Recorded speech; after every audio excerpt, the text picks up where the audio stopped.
screens. I need to figure out how to shut that off. That's getting ridiculous. Okay.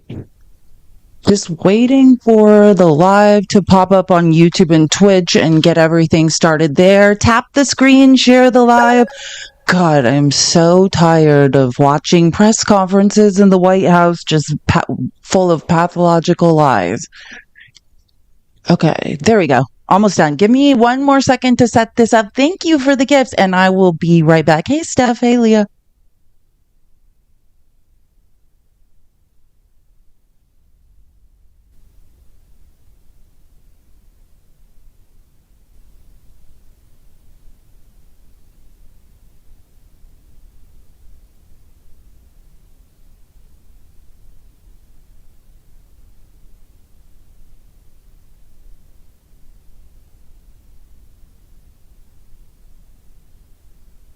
Okay, thank you, thank you. Tap the screen. Sorry, I'm a little late. I was clipping the press conference that's going on.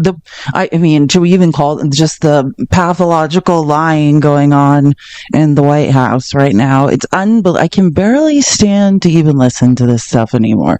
Like, the insults to my intelligence are just mind-boggling. The lie I mean, it's honestly like I had to take like a extra 5 minutes and just sit here because it makes me physically ill. Like, when people insult my intelligence that badly, like, the lies aren't even good. You guys are terrible at this.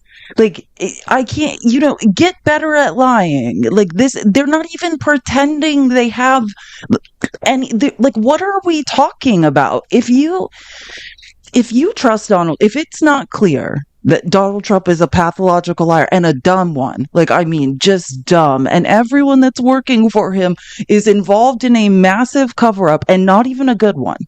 It's just 24 hours a day. Hey, MAGA's dumb. They won't be able to figure this out. Like, no one's going to figure this out. I mean, MAGA, you should be pissed.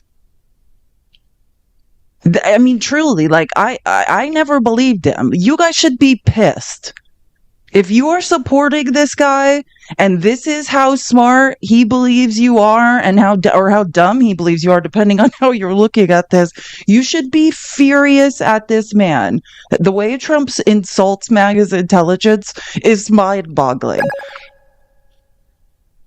Like, I can't even, these press conferences, it's just like every day I'm like, man, he really, truly, like, that, he loves the uneducated. He was not kidding. He's not even like, man, we should come up with a good lie. He's just like, they'll believe anything. They're idiots. Just say whatever. Oh my God, Tulsi is a literal hostage. Like, Tulsi is in a hostage situation up there. Her face is like, can someone kill me now, Lord? Like, I've never seen her look like that. What kind of threats are happening to Tulsi? Someone help Tulsi, but actually don't help Tulsi. Don't feel bad for her. She deserves all of this, but Tulsi looks, yeah, exactly. I'm not saying we should feel bad for her, but she's in like a literal hostage situation up there. I've never seen her. Yeah, Tulsi, you're in danger, girl. It looks like she knows it by the look on her face right now while she's insulting everyone's intelligence and lying. Like, we'll get into it in a second. Sorry. I have heat stroke and I haven't slept. I'll talk to you guys about why. Yeah, I went through the first 114 pages of Tulsi gaslighting MAGA. There's nothing in there. I have not been to sleep because I just wanted to be able to say, not only did I go through them, I can insert large amounts of data into an AI tool. She just released 46 more pages. So sorry, I didn't have time to do those, but I have not slept, and I know for sure that there was not a goddamn thing in the first 114 pages. I mean, which, people were reporting on that, like reporters and legal analysts have gone through it too, but I went through it. There's not a goddamn thing in the first 114 pages. Not a goddamn thing. Like, and now that's why she's standing up there like a hostage, because people figured that out, and I read them for myself just so I could be like, and by the way, it's 114 pages, like 90% of it is redacted. You're just reading half a sentence. Like most of the time you're just like, what are we talking about? All this is redacted. It's the most ridiculous shit show. I'll get into it in a second. I gotta finish setting up a few things. Let's tap the screen. Okay. What was I going to say? I have like 5 things I need to say, but give me 1 second. I finally got the capture card to work. So now this is wired. I'm not casting like I'm gaming today, like my iPad. It's connected through a capture card. So we'll see if like the sound and stuff is better. It should also help with the echoes. I was reading about it. Give me 1 second to take a giant drink of Gatorade and water. I probably have heat stroke.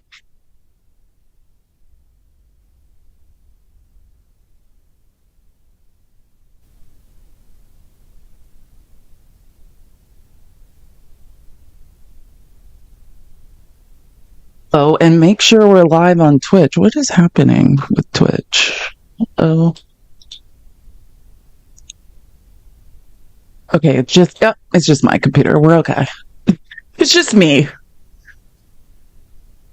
Sorry. Let me refresh. Make sure I'm caught up on everything and I didn't miss anything. Okay. I think we're good. Sorry. I have so much again. Like I said, I've not gone to sleep. So I was going to wait. Let's all tap the screen. Can everyone share the live in the bottom right-hand corner, that arrow? Share the live with 5 to 10 people. If you're like, I don't have anyone to share it with, just push the copy link button. Once you push the arrow in the bottom right-hand corner, push the copy link button. I want to maybe I should probably go over this more than once, like beginning, middle, and end. I've learned that about lives because people are coming in and out. But essentially, let me pull up my outline. I have 2 outlines today. That's how much shit I've been going through all night about this, which I don't even know why I bother. That's the saddest part. I haven't slept just so I could officially say I read that 114-page document of Tulsi Gabbard's evidence. Not a goddamn thing in there. The New York Times is not lying. All the legal analysts that went through it, NBC, CBS, everyone's saying there's nothing in there. There isn't.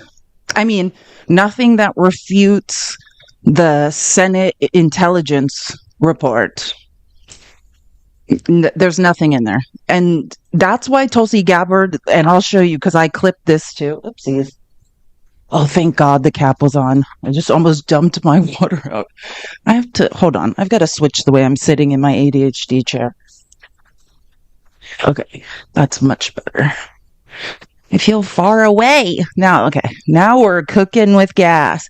So I've not slept. I went through the first 114 pages, which I don't know why anybody would be interested in this, because I can 100% confirm I also put it in an AI tool, and I was comparing it to the Mueller report. And the bipartisan Senate Judiciary Report. Yeah, there's nothing in this, but I'm going to put it in the Discord and just add everyone in case anyone wants it. But I don't waste your time, because people are not lying about there being nothing new in there. It is literally just about voting machines, which no one ever said a goddamn thing about voting machines. Like, it's just so crazy. This is where, okay, I added everyone. If you want the first 114 pages of absolutely nothing, I sent the link to everyone. And the reason Tulsi Gabbard is a hostage right now, telling a bunch of lies with Caroline Leavitt, is because there's another 46 pages. Why can't I click? I added it to my outline, but for some reason I can't click on it. There's another 46 pages. I've not gone through those yet, so I don't know about those, but the first 114 are complete BS. Except the MAGA stole it. I have no doubt. Stole what? What did MAGA steal? I'm not sure what we're talking about with MAGA stealing something. What I'm talking about right now is Tulsi Gabbard releasing the 114-page document, most of which is redacted, and saying it refuted, or I don't know if she said it refuted, but I assumed what her point was that it somehow refuted the Mueller report, or it refuted other reports by directors of national intelligence under Trump. It doesn't. And yeah, like I said, and right now another 46 pages of nothing came out. But the point is the 114 pages is about which I've already read reports on this. It's about the security of US elections mainly, which yeah, we do have voting machines are secure. That's not what the Mueller report was about, nor was it what anyone was ever accusing Russia of doing. So thanks, Meg, for the super chat. Thank you so much for the $5. I appreciate it so, so much. This is my Cash App and Venmo. A girl has no name. If you would like to support me, please do. I'm going to make sure. Let me update this really quick. Make sure I'm doing this stuff, and we'll get this party started. I'm trying to think of what order I want to go in. I think what I realized today, listening to Tulsi Gabbard look like a hostage in this press conference that's going on or just ended, is that you know why her vested interest in this. If you don't understand Tulsi Gabbard's history, she's always been a shill for Putin, right? And Trump is a known, I wouldn't say Trump thinks he's Putin's friend. Trump is a useful idiot of Putin's, and if anything, what it sounds like Tulsi's doing is again defending Putin. It's so strange listening to her. If you don't remember, she was in the House of Representatives having no clearance or no business doing this, and went and met with Bashar al-Assad, who was the Syrian dictator who was using chemical weapons against his own people. And you might say, what the F does that have to do with Putin? And why are you talking about it? Well, that's, Putin, the Wagner group, Syria is allied with Putin. Trump was at a proxy war with Syria because we were in a proxy war with Russia in the Middle East. And during Trump's first term and his proxy war with Putin in Syria, Tulsi went behind his back and met with Bashar al-Assad. She's always been this way. See, oh my God, Dale, finally we're agreeing on something. I mean, if it's never been more clear, I have not slept after reading that 114 pages. It's the scariest part about Tulsi is I don't even think she's trying to defend Trump. I actually think she's trying to defend Putin. It's like what does he have on her? I don't know what's going on, but Tulsi's a scary person. And imagine, this is our director of national intelligence, who seems to be, allegedly, I'm saying allegedly, and also I probably shouldn't be saying this, but I mean, truly, this is where we're at now. And thank you, Adelaide. And most importantly, Adelaide is absolutely right. Where is the list? Oh, and let me show you something before I get in, because I have a lot of information. I've done a lot of research all night, in addition to going through those pages. Let me show you something really quick.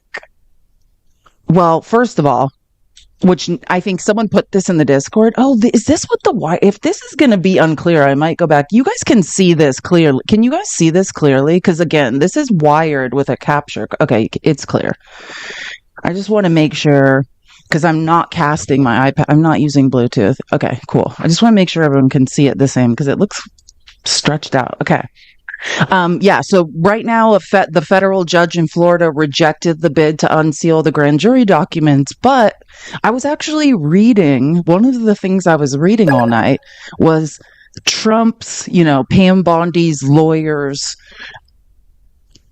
case file to try to get them released. And in the case file, which Midas Touch, because Ben Meiselas is a lawyer as well, accurately just posted right now saying, literally in the case file where they're allegedly asking for the Epstein grand jury stuff to be released, it's literally telling the judge why they legally can't release it. I mean, and watch, Ben Meiselas just posted this. I was like, that's hilarious, because this is what I wanted to talk about. I'm trying to say, Trump is pretending like he wants the grand jury documents released, and in the brief where allegedly Pam Bondi was going to court to ask for them to be released, Pam Bondi is arguing, or the DOJ lawyer that wrote this, I don't think Pam Bondi wrote this, but the DOJ lawyer under Pam Bondi is stating the legal precedent of how the judge cannot release the files. Oh, sorry. I didn't realize I made it so no one could see. Here.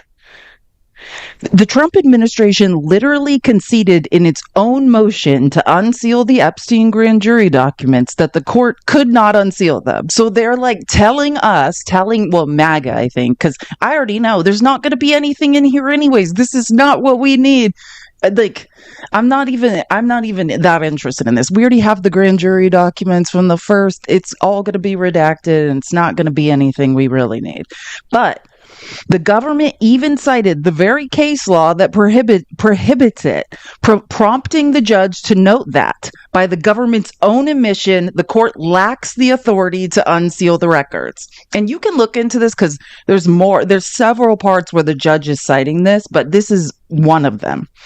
The government concedes as much in its petition. It acknowledges, they're saying, Pam Bondi's writing in her own motion that we don't have the authority to unseal these. You didn't bring us any new evidence, right? The only way that they can be unsealed without new evidence, or you just starting a whole new trial or case, is en banc by the Supreme Court, meaning the entire sitting Supreme Court has to vote on it.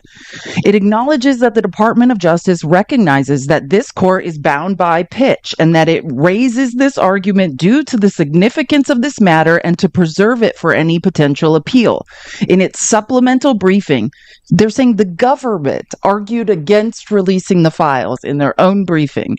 The government further recognizes that the 11th Circuit precedent holds that no exception outside of those expressly enumerated under Rule 6 authorizes a court to publicly disclose grand jury materials.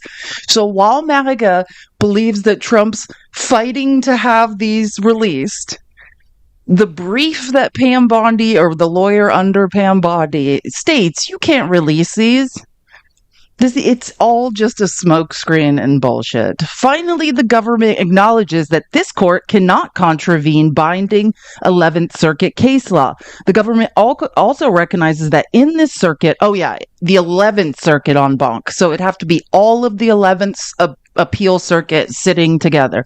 En banc decision or the Supreme Court may overrule that decision. This whole thing is a joke. Sorry if I seem a little negative today. I've done a lot of research in the last 12 hours and I'm just like, this is all a giant joke. I don't know why. I mean, I want to play this because I was looking I have many clips today of proving Tulsi Gabbard is a liar and a Russian asset, but here's one. Before I show the clips of Tulsi lying at this press conference, I just thought I would play one. To exonerate Russia has a long record of trying to exonerate Russia for the 2016 election and for Russia's invasion of Ukraine. And that is what she's doing now. Let me show you what I'm talking about. First, here is what Gabbard said 3 years ago when Russia invaded Ukraine. It could have been avoided if President Biden and NATO had done exactly what you were just talking about in agreeing, hey, we're going to take NATO off the table for Ukraine, something that both the U.S. and NATO have agreed is not likely to ever happen and something that is a legitimate security concern for Russia. See, it's our fault. Russia had these legitimate concerns, and that is why they had to attack Ukraine. And then here's what Gabbard said later that year. Our leaders are saying, well, hey, we can't do anything. This is all in Putin's hands. Well, guess what? The United States, our leaders and European leaders are the ones fueling and funding this war. You get the picture. Gabbard was just repeating Russian talking points. Okay, so fast forward to this week. Gabbard is now the DNI, the Director of National Intelligence, and she puts out a report claiming that in 2017, when our intelligence community published an assessment that Russia interfered in our 2016 election to help Trump, that assessment was, quote, manufactured. And Gabbard keeps using this word manufactured to imply that we fabricated it. Gabbard's report is a total scam. It has a long record of trying to exonerate Yeah, and again, the weirdest thing about Tulsi Gabbard is she doesn't even seem to be trying to exonerate Trump. I would say it sounds like she's trying to exonerate Putin when she's talking, which is crazy. Like, I want to be clear because I've read the Mueller report twice. I read the 114 pages Tulsi Gabbard released. It has nothing to do with anything in the Mueller report or in the Senate intelligence report, right? The Mueller report, and I just want to be clear, what the Mueller report is talking about has nothing to do with voting machines. As a matter of fact, they, agree that no, the voting machines weren't broken into, right? Our votes were secure.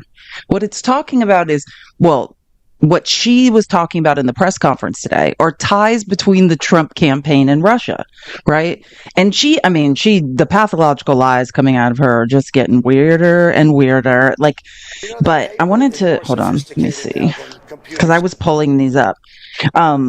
I think there were 13 Russians indicted, right, in absentia. That's Latin. Obviously, Putin said he would never allow them to be tried on U.S. soil, and he's protecting them. So, but what the Mueller report was saying, right, and that's why Trump started saying all this, like, oh, the Russia stuff. It was never fake. It was all real, but it was ties between the Trump campaign and Russia, right? That's why Paul Manafort went to jail. But I was just saying, and then also Tulsi Gabbard's blatantly lying again in this press conference right now that just happened at the White House, saying, oh, Don Jr. wasn't doing anything with Moscow. Yeah, he was, right? There was a Trump Tower deal that we know about, and this was going on during the campaign. There was Felix Sater, a Trump Organization associate. Sorry, I just made some notes about the Mueller report last night. A Trump Organization associate claimed he could engineer a Trump-Putin meeting to boost the project and Trump's campaign. George Papadopoulos, a Trump campaign foreign policy advisor, was told by a Russian-linked professor that Russia had dirt on Hillary Clinton. Like, the point was, right, not that Russia broke into voting machines. If you read the Mueller report, remember, Russia broke into the DNC. Russia broke into Hillary's email server, right? I mean, nobody was ever saying, to my knowledge, and I watched the Senate Intelligence Committee hearings, and I read that report. No one's ever said anything about voting machines. It has always been, right, they were interfering or influencing also with bot campaigns, with all sorts of things. In this last election, they were calling it B threats, right? Paul Manafort, the guy who went to jail, and Rick Gates shared internal campaign polling data with, remember, if you've read the Mueller report, you remember the name Konstantin Kilimnik, I believe, a Russian intelligence-linked associate, and discussed a pro-Russia Ukraine peace plan. The Trump Tower meeting, June 2016. Donald Trump Jr., Jared Kushner, and Paul Manafort met with Russian lawyer Natalia Veselnitskaya after being promised damaging information on Clinton. Trump Jr. later suggested revisiting sanctions on Russia if Trump won. Communications with WikiLeaks. Remember, because what's that guy's name that was trapped in the Ecuadorian embassy in London for like 7 years or how? What's the WikiLeaks guy's name who was trapped in the Ecuadorian embassy? Julian Assange, yeah, because remember, he was involved in this as well. Roger Stone acted as an intermediary between the campaign and WikiLeaks, predicting the release of hacked emails, remember, of Hillary's emails. Trump Jr. also exchanged messages with WikiLeaks. And again, I know this because I read the Mueller report. This is also in the Senate intelligence report.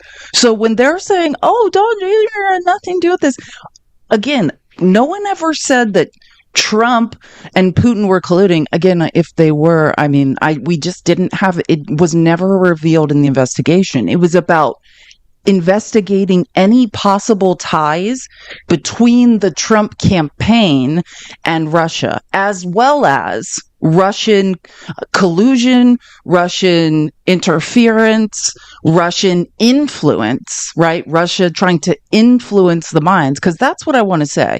And facts still matter. Steve and we talked about this a lot, about how the Cold War never ended, and that many KGB officers that have defected have long talked about this plan. And Russia is involved. They don't have a military like we think of, like tanks and ship, a navy. That's not what it is. It's cyber warfare. They are competing for the hearts and minds. Russia is spreading disinformation all around the world. Remember in October 2024, right before the Kamala Trump election? When MAGA's screaming that FEMA doesn't work, that was Russian disinformation. We know that for a fact. Every single bit of that was Russian disinformation that was propagated by the right? I mean, it's hard to tell where MAGA stops and Russian disinformation, or where Russian disinformation stops or misinformation stops and MAGA starts. Yeah, this has been a 20-year war to influence the right in America. That's why you now have crazy people being like, oh, Putin's a nice guy. It's like, oh, you guys can't read and have no idea what you're talking about. Post-election back channel experts Michael Flynn discussed sanctions with Russian ambassador Sergei Kislyak during the transition, urging Russia not to retaliate. Jared Kushner explored setting up a secret communication channel with Russia using Kremlin facilities. Eric Prince met with a Putin-linked Russian official in the Seychelles to discuss U.S.-Russia relations. The Trump campaign promoted content from Russian troll farms and bots, internet from their what they call the IRA, Internet Research Agency, and some members like Donald Trump Jr., Kellyanne Conway, interacted with IRA-controlled accounts.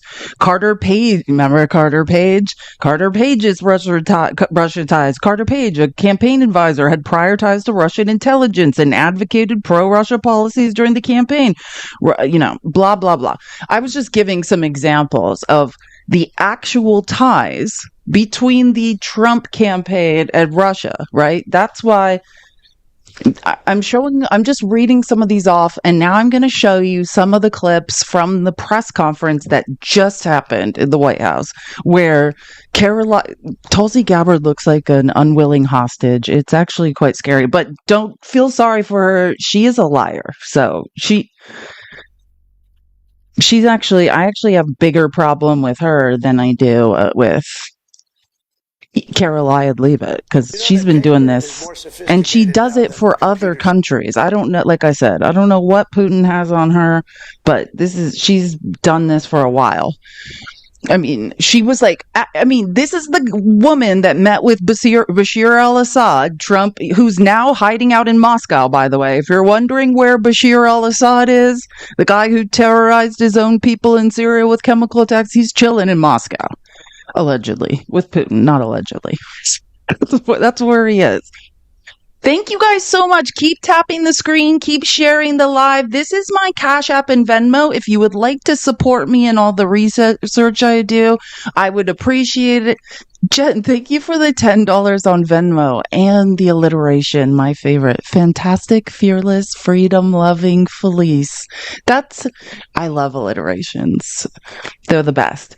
Before I show some clips of this press conference that just happened, I just wanted to show this because I think it's interesting. Because is Cornyn, correct me if I'm wrong, whoever's here from Texas or a neighboring state would probably know better than me. Is Senator John Cornyn up for re-election? Is that who Ken Paxton is trying to primary?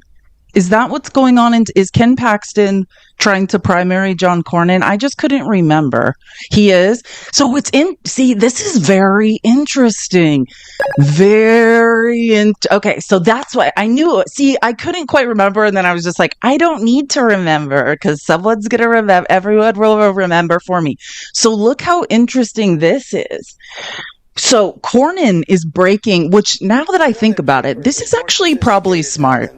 Right? Because Ken Paxton, if you know, Ken Paxton is the swamp. I mean, I think in ways he's supported MAGA, but when it comes to like things like the Epstein files and things that matter to to the far right and the far left, Ken Paxton's just a grift. Ken Paxton is just a guy who supports lobbyists, supports Greg Abbott, supports Trump, like supports billionaires. So John Cornyn, which now it makes more sense that I remember that Ken Paxton's trying to primary him. Cornyn, a member of Intel, who's now breaking with Trump, right, to agree with MAGA about this. Cornyn, a member of Intel, says, quote, I agree with what the Senate Select Committee, that's the bipartisan, and what I would say is, if you want more information on this, look at the bipartisan Senate Select Committee on Intelligence. It was headed up by Marco Rubio. It had more, if I'm not mistaken, I believe it had more Republicans than Democrats. The committee was ran by Republicans. It started from the ground up. It's not like it started with the Mueller report or the Durham report. Like, they did their own independent investigation, subpoenaed people. Like, it is the most thorough investigation out there. So if you're looking for more, I would say look up this report. It's long. It's 800 pages, but you can use AI to play around with it and get summaries of things. I would encourage everyone, use AI as a tool to help you get, digest large amounts of information. There are really good things about AI. So Cornyn, a member of Intel, says, quote, I agree with what the Senate Select Committee on Intelligence concluded. And that was that Russia was up to its old tricks, which is trying to influence the election. Thankfully, there's no evidence at all that they were successful in changing any votes, which that's what the Senate Intelligence Report said. But they were definitely attacking the election infrastructure in the country. So, which, yeah, I think everybody Marco Rubio headed up this committee and signed the report. Like, this was one of the only times, and I want to say this, like, it's not that I don't trust the House and, like, the House Intelligence Committee. I don't want to say that because that would be wrong, but I would say the Senate Intelligence Committee is the big boy committee. I have definitely watched hearings where I've seen people sitting in intelligence hearings in Congress, in the House, willing to lie and obfuscate. Whereas, like, I think the Senate tends to do more accurate investigations. So I just want to say, like, if you're looking for a primary source to refer to that didn't use the Mueller report, didn't use the Durham report, wasn't using one of Trump's, 6 directors. If you don't know that, I think Trump had 5 or 6 directors of national intelligence in his first term. So they built their own investigation. I think this is the most valuable primary resource we have. I can't remember the man's name. There's also a separate CIA intelligence report that was built from the ground up. But I can't remember the agent's name. I know that he did one interview one time, it's with Rolling Stone. That was actually pretty good, but I can't remember his name right now. Okay, so there we have that. Let's get into this press conference just happened. Caroline, leave it. I'm going to just apologize to Kayleigh McEnany. I thought that your brain didn't work when you were the press secretary, and now I realize how dumb someone can be. So Kayleigh McEnany and Sarah Huckabee, $17,000 podium Sanders, I apologize, because now I know how stupid a person can truly be. This is truly one of the greatest political scandals in American history. And reporters at legacy outlets, some of which are sitting in this room today, like the New York Times and the Washington Post, were ridiculously awarded Pulitzer Prizes for their perpetuation of this hoax. It's well past time for those awards to be stripped from the journalists who receive them. It is not journalism to propagate political disinformation in service of the Democrat Party and those in the intelligence community who hand over out of context and fake intelligence to push a false political narrative. I will now pass it over to the Director of National Intelligence, Tulsi Gabbard, to speak more about all of this. This is truly... Sorry, what? First of all, I just want you to understand, and this is really the truth. For once, no, not for once. All the time, there's many situations where I personally feel like the far right and the far left are aligned.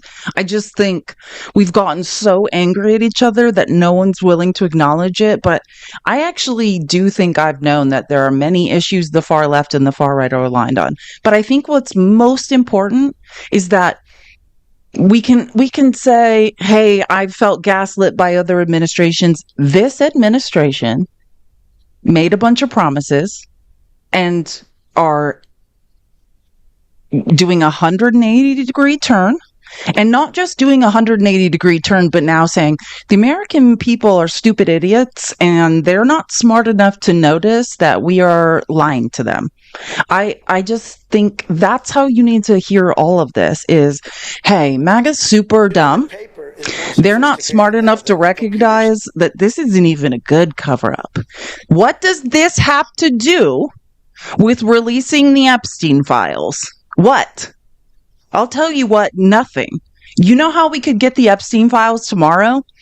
You know what happened yesterday? Which, don't worry, I have many clips to illustrate all of this.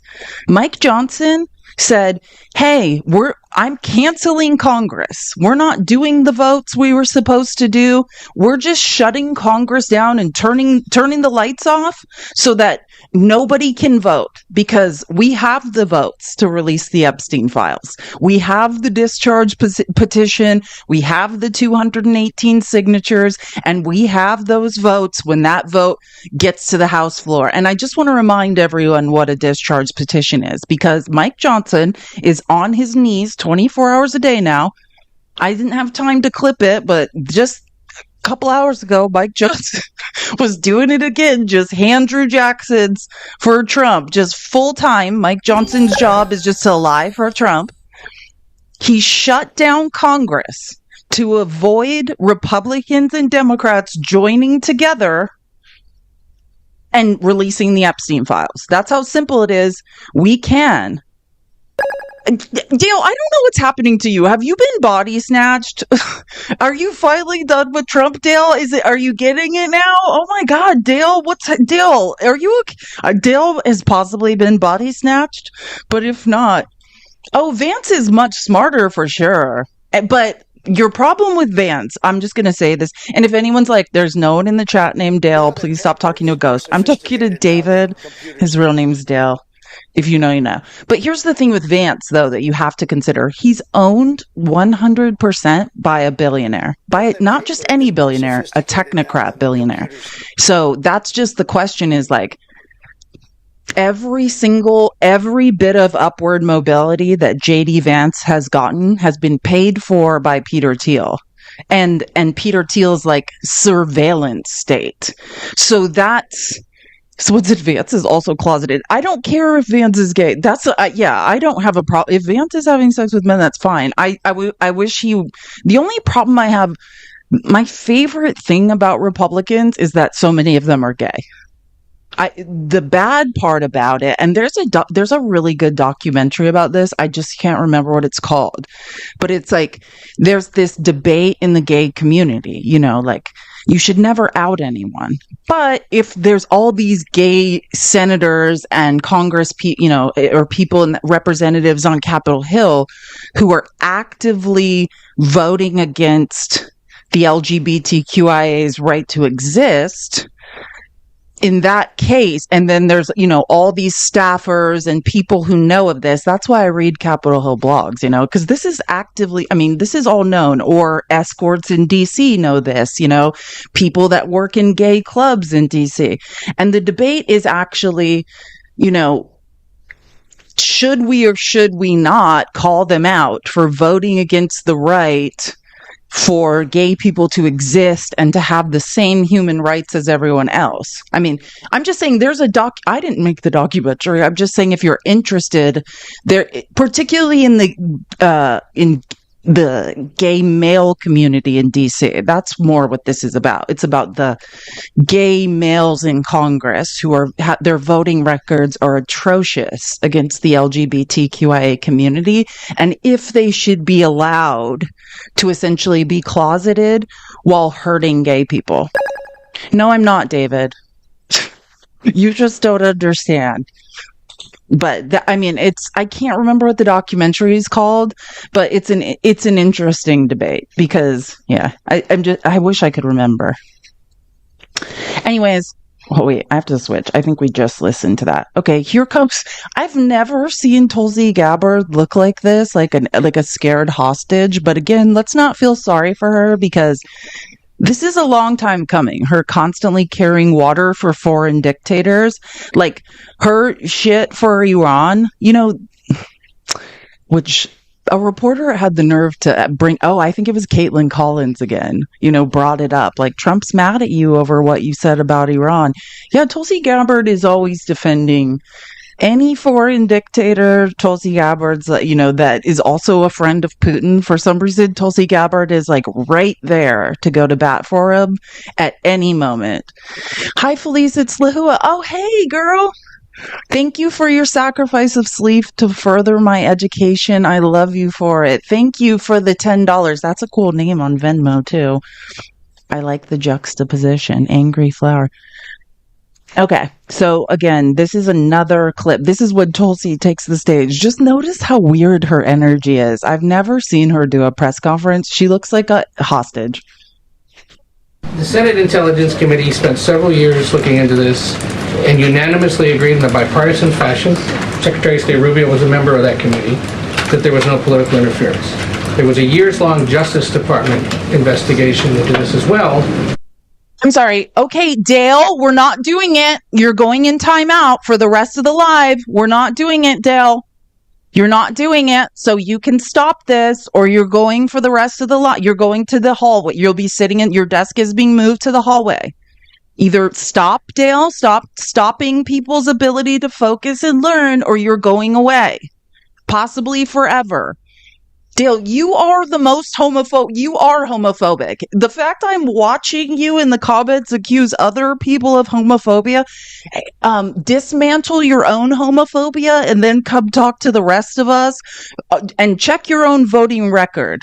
You have voted against the LGBTQIA's rights at every turn. As a matter of fact, you've screamed loudly against the LGBTQIA's rights on several occasions. So if you continue wasting everyone's time, then you have to go away. Quiet, Dale. I'm serious. The next time I hear you say something or you say something dumb and distract another person, you're going away. God, you're annoying. Just be quiet. That also concluded no political interference. So help us from a 50,000-foot level explain, what do you now have that refutes those two? Sure. I will encourage you, in my role as the Director of National Intelligence, my job, again, as I said when I came into this role, was to make sure that we are telling the truth to the American people and that we are ensuring that the intelligence community is not being politicized. So I'm not asking you to take my word for it. I'm asking you and the media to conduct honest journalism and the American people to see for yourself in the documents that we've released now, close to 200 pages, that point in multiple references, multiple examples, to include comments that have been made by senior intelligence professionals, who are some still working within these agencies today, that confirm the conclusions that we have drawn, that President Obama directed an intelligence community assessment to be created to further this contrived false narrative that ultimately led to a years-long coup to try to undermine President Trump's presidency. And it's your belief that those two previous investigations... This is the crazy thing, okay? She can't be this dumb. She truly can't. Okay, so the Mueller report, who did the Mueller report? Trump's DOJ, right? That was Trump's DOJ. Who the bipartisan Senate intelligence report that's over 800 pages, right? That was not Obama. None of this was Obama, right? The only thing which we know, if you know the history of the Steele dossier, I'm pretty sure Republicans, it was Oppo research first funded by Republicans and then like paid for by the Clinton campaign. None of which, or by the Obama campaign, but the Steele dossier has nothing to do with any of this, right? So I have no idea what she's talking about. And I just want to say again, if you're just joining, I have not slept because I read, right? She said almost 200 pages. It's 160. I mean, 114 plus 46, Tulsi, is 160. It's not 200 and it's not almost 200. You released 160 pages, of which I read the first 114, none of which contradicts a goddamn thing in the Mueller report or the Senate intelligence report that was chaired by Marco Rubio. So, and the second 46 pages that were just released, that was right now. That's why she's at this press conference being like, oh, but wait, there's more. There's none of this makes any sense. Yeah, Ross Ranch, I was reading about Carter Page a little bit ago. John. Thanks, Caroline. Thanks, Director Gabbard. You declassified these documents, if I'm not mistaken, Friday of last week, correct? We released them on Friday of last week, the first tranche, yes. This isn't the first time that President Trump has been president of the United States. He was president from 2017 to 2021. Couldn't the prior DNI under President Trump have declassified these documents? And why didn't that DNI do that at that time? I can't speak to what happened there. There were several DNIs under the first Trump administration. President Trump faced many challenges from those who were working in the government who sought to undermine his presidency. That's been clearly detailed. What I can speak to is the fact that this was one of the first things that we started to investigate here within this Trump administration and have released the results upon the conclusion of our investigation. And then my second question has to do... Which again, she's talking, there's 160 pages. The first tranche she released was Friday. I read those last night, and then I inputted them into an AI tool and looked for discrepancies with the Mueller report or the Senate intelligence report, and there aren't any. The first 140 pages are what no one ever accused anyone of, which was that Russia never, I almost said penetrated, which is weird, broke into our voting machines. Our votes were safe. Right? What did Russia break into? Hillary's server, the DNC servers, but not voting machines. Nobody ever said that. So if you don't waste your time on the first 114 pages, because I did, and it's ridiculous. It's goes through election security protocol. Well, actually, if you don't know how safe our elections are, do read it, because I tried to go through this with people before, how safe and secure American elections are, which is so ironic, because think about this, MAGA. Think about how Trump said, we can't trust voting machines. We need paper ballots. This is crazy. Those 114 pages that Tulsi Gabbard saying are a smoking gun tell the truth, that our elections are secure, that nobody has ever broken into our voting machines, and literally prove that every single thing Trump said and did to undermine elections and say that we needed paper ballots and voting machines aren't safe is a lie. It's were you lying then or were you lying now? Understand that. Remember, Trump spent years saying that voting machines weren't safe. That's why Rupert Murdoch, who ironically Trump's still suing, had to pay $786 million because they lied on Dominion. The Smartmatic lawsuit's going on right now. Mike Lindell's life is just about over in Colorado because of his lawsuit. And these 114 pages. So now it's so you admitted then you made every single thing up about those voting machines being compromised. The only person I ever know that broke into voting machines are the MAGA people in Georgia it's detailed out in the indictment. Oh, and that lady who said she can't be in jail in Colorado because she needs a special copper mattress. What's that lady's name? Russia could never hack the voting machines. And Tina Peters, thank you, Dust Bunny. Tina Peters, which Trump's trying to get her out of jail right now. Those people tried to hack the voting machines, but now their argument is the opposite. Understand, MAGA, either every single thing they said to you about the voting machines being compromised was a lie then, or this is a lie. Can't be both, but you could decide, because that's what that 114 pages about, is that Russia never hacked our voting machines and our voting machines are secure. And here's the process for states to secure state elections, which, yeah, I think that's what the Democrats were saying the whole time. Literally. Chrissy, thank you so much for the $5 on Venmo. Normally I'd say for sharing your big brain, but for today it's having to deal with Dale. I'm sorry it's not more. He's a pain. Yeah, he's my first troll though, so he gets a longer leash. He's been tormenting me for 3 years. Okay. Oh yeah, here we go. Here we go again. This is so crazy. Maybe either for you or Caroline, the president said yesterday that Obama committed treason. Do you or the White House believe that the Supreme Court's immunity decision protects Obama from prosecution? Look, I can speak to the president's feelings on this matter. He spoke to all of you yesterday in the Oval Office, but I also spoke to him about this morning. And he wants to see all those who perpetuated this fraud against our country, who betrayed our country and the Constitution, to be thoroughly investigated and held accountable. And it's been 10 years of this. And I would just add, based on everything the director has said and declassified, all of you in this room should go through it and take a look at this report and review the intelligence, because unfortunately that hasn't happened. And many of the people who perpetuated this hoax, Clapper. This is the crazy part, because that's why I recorded this press conference and clipped it for you guys, because all I was trying to say was like, okay, I read the report. I have not been to sleep because I read it all. I read it.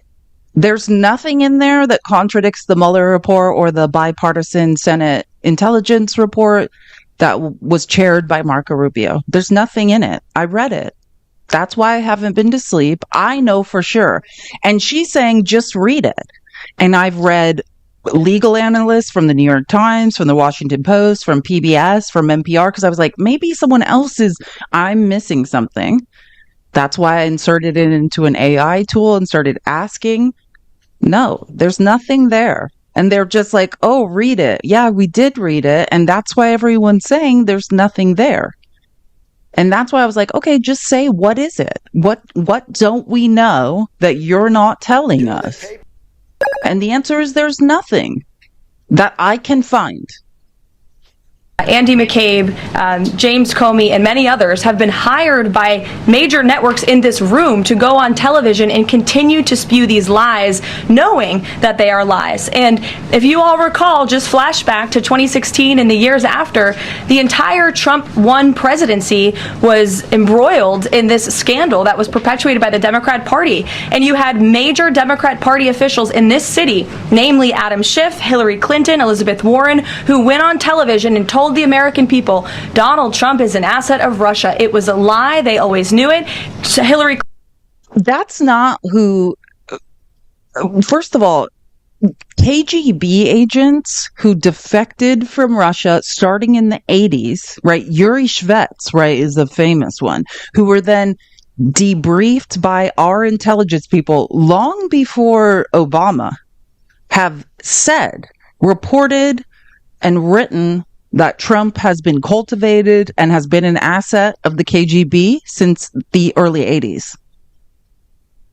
I don't know what she's talking about. Not to say no one's ever echoed that, but I've read the Mueller report and the bipartisan Senate intelligence report, and none of that says that Trump's an asset of Russia. That's not the point of the report, right? The Mueller report is about investigating ties between the Trump campaign, the 2016 Trump campaign, and Russia.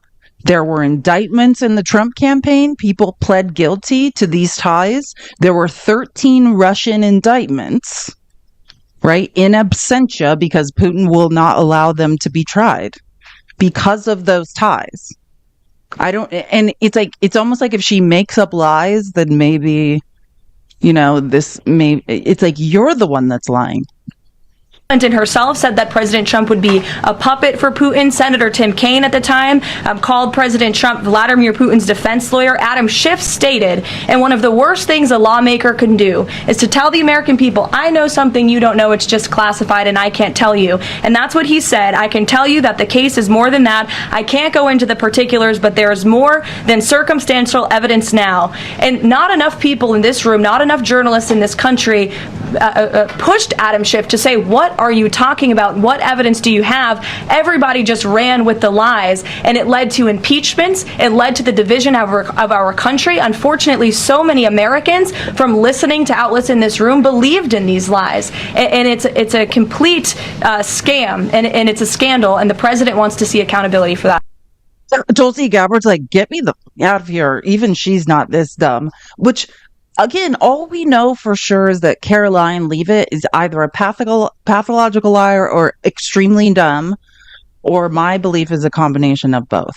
Like, what are you talking about, weirdo? Like, Adam Schiff is beholden to the ethics of the bar.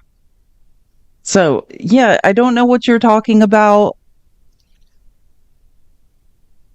And again, if you're on an intelligence committee, yeah, there are things you hear in skiffs or whatever, and you can't say that. Like, I don't know. None of that means anything, except Caroline Leavitt is an embarrassment to herself and others. Like, say something that means something.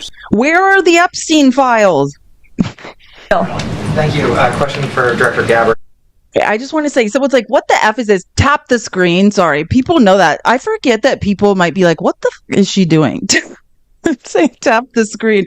We should be at 250K. We're way behind on tapping. Get your fingers tapping the screen. We're all going to get arthritis together. Tap the screen, share the live. If you would like to subscribe, please do. I'm trying to get back to... Oh, Nancy, thank you for the giveaway sub. I feel like I missed someone's sub earlier and I might not have said it. Cagney subscribe. Cagney61, thank you for subscribing earlier. Sorry, when I talk so much, I lose my train of thought.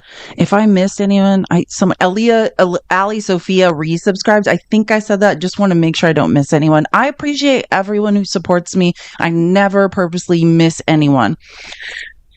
So, thanks for the $5. Facts don't matter, but Tulsi's rights brother.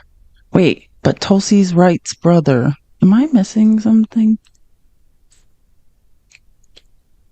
Oh, Tulsi's rights, brother. I know. Tulsi Gabbard's the worst. But Tulsi Gabbard is an agent. I mean, if anyone is beholden to Putin, it's been her this whole time. Thank you. Question for Director Gabbard. A spokesperson for former President Obama said in a statement earlier this week, quote, nothing in the documents issued last week undercuts the widely accepted conclusion that Russia worked to influence the 2016 election, but did not successfully manipulate any votes.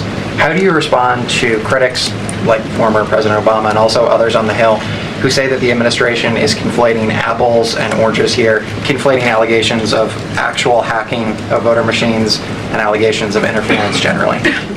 I think it's a disservice to the American people that former President Obama's office and others who are criticizing the transparency that is being delivered by releasing these documents. They are doing a disservice to the American people and trying to deflect away from their culpability in what is a historic scandal and negative action towards the American people and our democratic republic. The answer to that statement can very clearly be found throughout all of the documents that we have released. Again, showing that Russia has took action to try to sow discord in the election, but showed no preference for or against any singular candidate. I just want to help. And I'm just saying this because now we all finally have an opportunity, the far right and the far left, people hanging out in the middle. I'm never going to support you. The country needs to change. However it happens, pick a side. But if you think she said something, then something is wrong with your brain. She's gaslighting us. Okay, cool. That's a really cool story, Director of National Intelligence. You put out 114 pages last Friday. I have not been to sleep because I just wanted to be able to finally say I read them all. And all it talks about is that no one broke into our voting machines and how state elections are secured, which I already knew. I already knew that. There's reports that have been put out by the Biden administration stating these same things, and they're unredacted. There's no new information in there.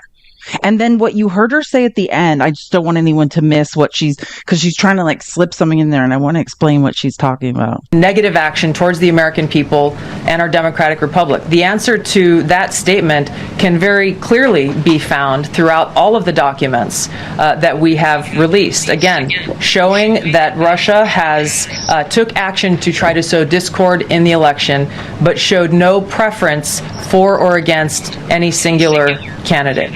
Okay, so I just want you to understand what's happening. So on Friday, right, which I added everyone, if you're in the Discord, if you're not, whether you're watching on Twitch, YouTube, wherever, join the Discord.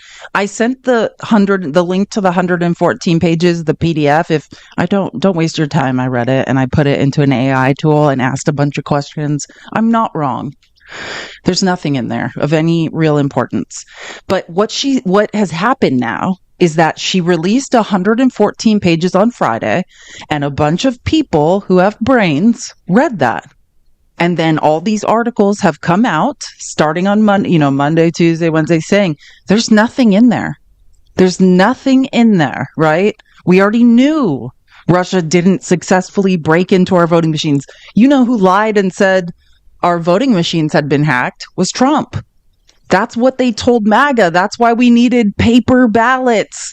And that 114 pages, MAGA, you should read it. Because now Trump is saying the opposite. She's saying the opposite. They're saying our voting machines are the securest voting machines. Here's how we know.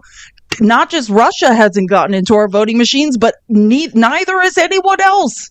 That's what that 114 pages says. So they told you for years we needed paper ballots, and now they released 114 pages saying, yeah, our voting machines have never been hacked. But Obama never said that. The Mueller report never said that. The bipartisan Senate intelligence report that was chaired by Marco Rubio never said that.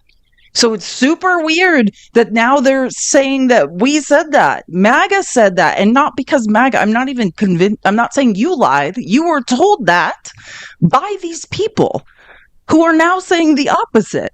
And what she's saying at the end is, yeah, those first 114 pages, went over like a lead balloon and no one's buying it. So here's 46 more pages. And I just want to say, I have not read the new 46 pages. I read the first 18 pages. I read the summary. I put it into AI and got like a bullet point summary. Yeah, there's nothing in there either. Now she's trying to say, like, the point of the 46 pages, and again, I have not gone through each page. I just have a summary of it, but AI is better at this than I am. You know what I mean? Like, AI is really good at some things. And the point of the 46 pages that came out today is now they're trying to get like technical because they're like, shit, people read those pages and there's nothing in there. So now they're like, well, the point is that yes, Russia did interfere or did try to interfere in the election. They didn't break into the voting machines, but the conspiracy was that Putin was trying to help Trump. Which we know that, right? And I just want to say, like, I don't want to talk about interfere because I think there's a legal definition of interfere that might, let's say, influence, right? When we have indicted, right? Even in this last election that just happened, right? There were indictments. We've broke up bot farms, right? You can read these federal indictments. There's a bot farm that was just broken up like this week, Russian bot farms. And they're not saying, hey, support whoever you want. We're sowing discord. They're supporting Donald Trump. So I don't but now because they got caught out with the 114 pages, like, hey, weirdos, no one ever said Russia broke into voting machines. Like, what are you talking about? Now her new point is, oh, but the point was Putin didn't care who won the election, that he was just sowing discord. Well, all the bot farms cared. All the bot farms are asking people to vote for Trump. All the bot farms were making up lies about Biden. All the bot farms were talking about Hunter Biden's laptop. Like, the Russians tried to influence people to hate the Democratic Party. They didn't break into the RNC servers in the 2016 election. They broke into the DNC servers and released all the emails. They broke into Hillary Clinton's email server, right? Like, we know this. So I don't know, like, this is just a sad reach which MAGA, this is, and here's the point. Where are the Epstein files? Where are they? Where are they? Why are we doing press conferences about something we already know? Russia has tried to influence and or interfere in every election, prior to 2016 and every one since. I think that's something none of us disagree on. Like, where are the Epstein files? Nobody cares about this. You've long been an opponent of weaponization in government. How do you respond to criticism that referring Obama administration officials and even potentially the former president is just more weaponization, and this is a potential race to the bottom? I think that's a very disrespectful attack on the American people who deserve the truth. They deserve to have faith and trust. It's an attack on the U.S. government and you guys being liars. Someone's telling me to check the news. Why do I need to check the news? I don't know what you mean by I need to check. I have Google alerts. I have 5 computer screens in front of me. I don't need to check the news. I need to check the news less for my mental health.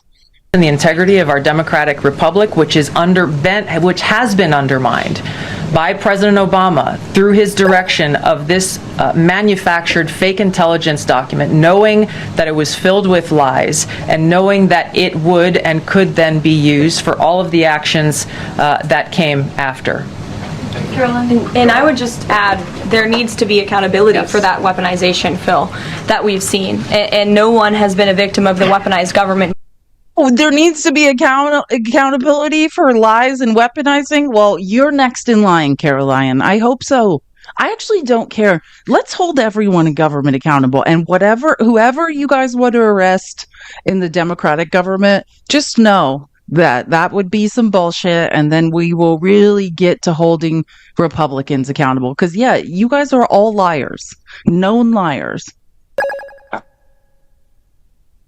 Wall Street Journal released a report saying the DOJ told Trump. Yeah, well, the Wall Street Journal released a report saying the DOJ told Trump is his name. I think he's not it. Sorry, I'm reading someone. His name is all over the list in Met. Yeah.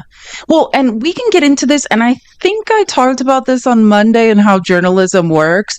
And I was actually referring to a specific New York Times report, which, by the way, I don't even give a shit about this press conference. It's just gaslighting. I have so much stuff on the Epstein stuff. But I think when people are saying check the news, are you talking about the federal judge in Florida who's saying that they're not going to release the grand jury files?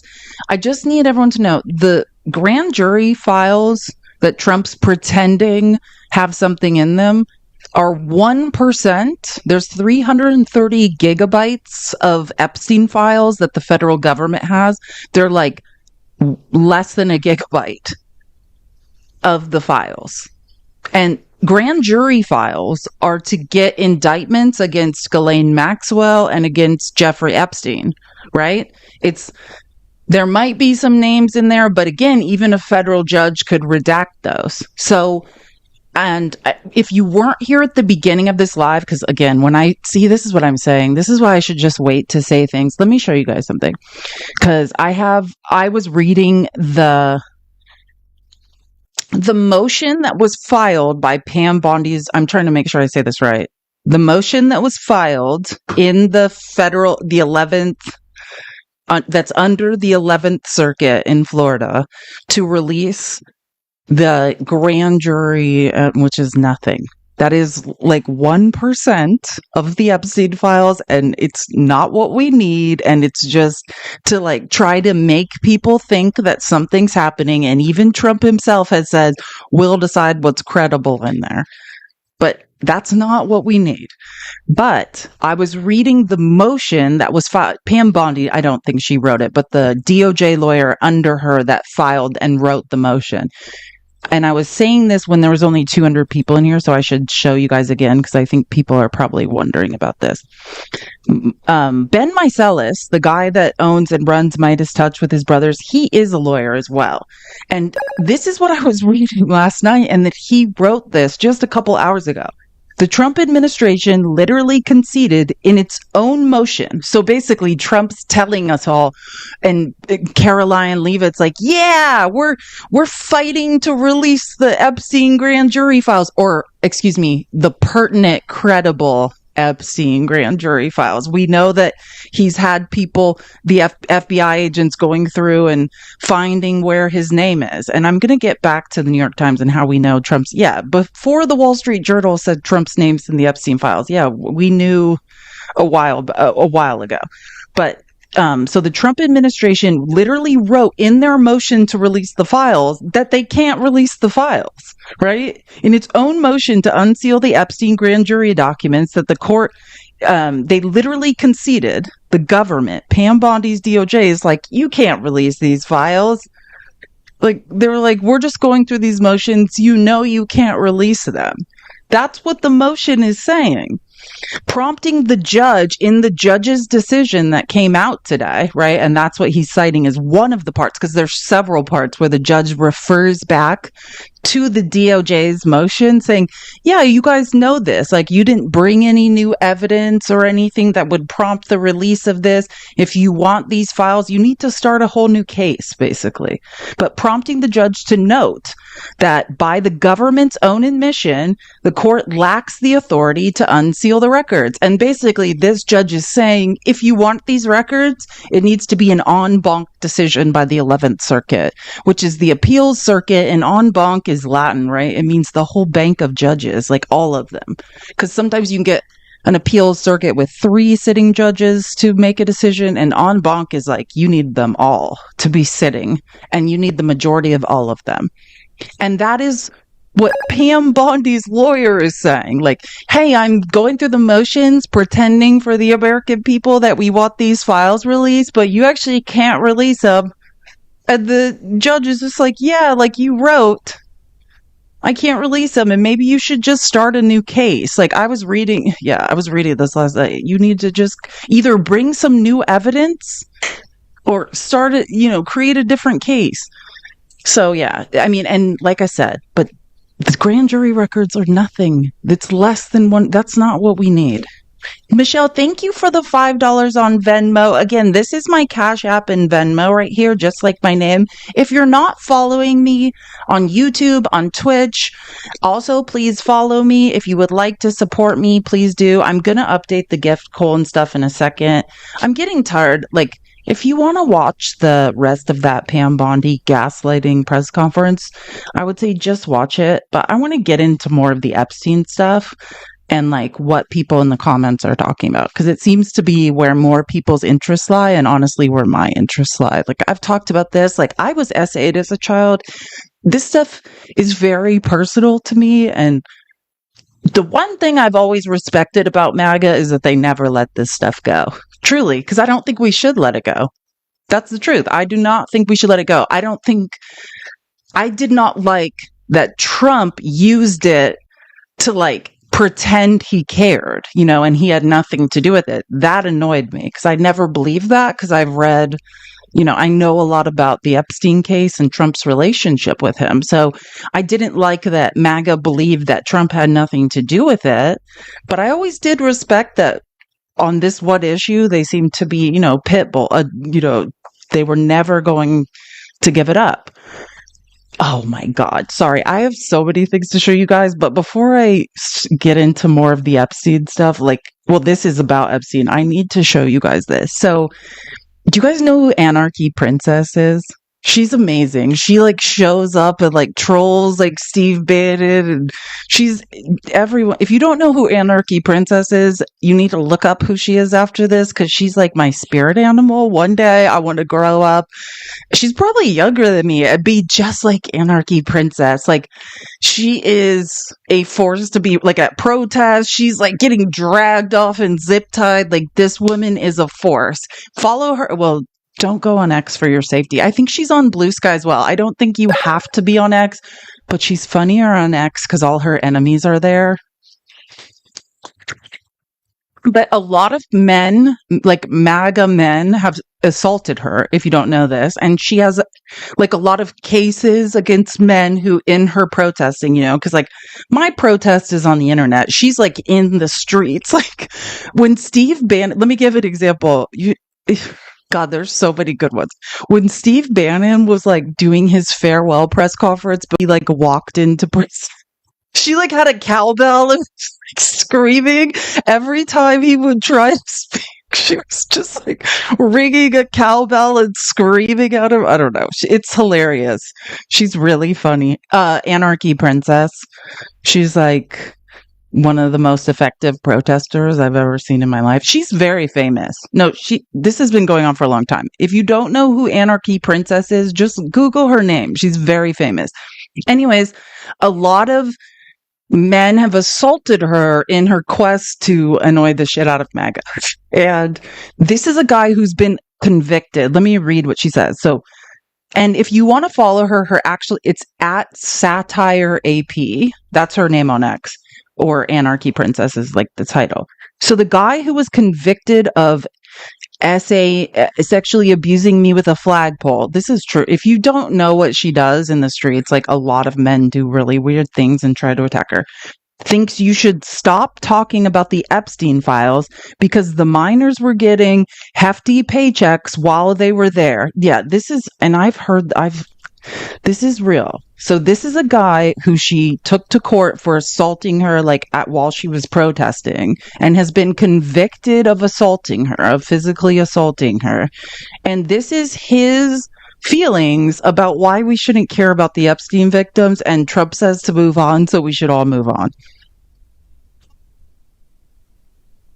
And really, take a step back, the Epstein files ain't worth, there was kids involved, but those kids were 15, 16, 17 years old and getting hefty paychecks while they were there. Not all of them. From what we know, all we know is the hearsay that we've heard. So, it isn't even really worth talking about, But yeah, minors were involved, and that's serious business. But at the same time, there's busts going on all over the place. ICE is raiding all these illegals. They're rounding them up, man. So again, I'll show you. This is her post. If you want to, this is her name on X, which I assume is her name across the internet, if you want to follow her. But this is so again, these are her words. So the guy who was convicted of essaying me with the flagpole thinks you should stop talking about the Epstein files because the minors were getting hefty paychecks. By the way, this is in grand jury documents that were released in Florida. They were getting like $40. If you're and by the way, and he's like, they were 15, 16. You're saying that when children are raped or essayed, it's okay if they get $10,000, $20,000? How much is it? How much money makes it okay for children to be trafficked? And his name, she wrote his name right here. I'm not even going to say it, but that's his name. And he has been convicted. I remember when all this happened. If you're interested in who someone asked in the comments who it is, that's who. And he has been convicted in a court of law of assaulting her.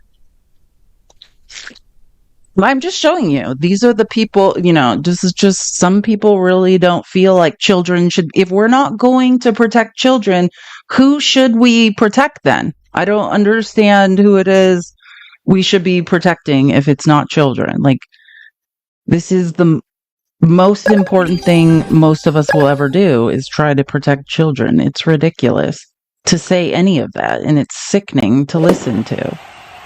Okay, sorry, I'm just going back to the beginning of my presentation. Let's get into more Oh my God, I have so many good things to show you guys.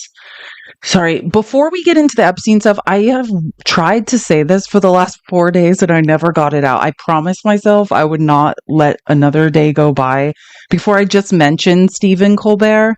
If you guys are aware that because of Trump suing CBS, whose parent company is Paramount, if you're not aware, and Paramount is trying to package and sell their company.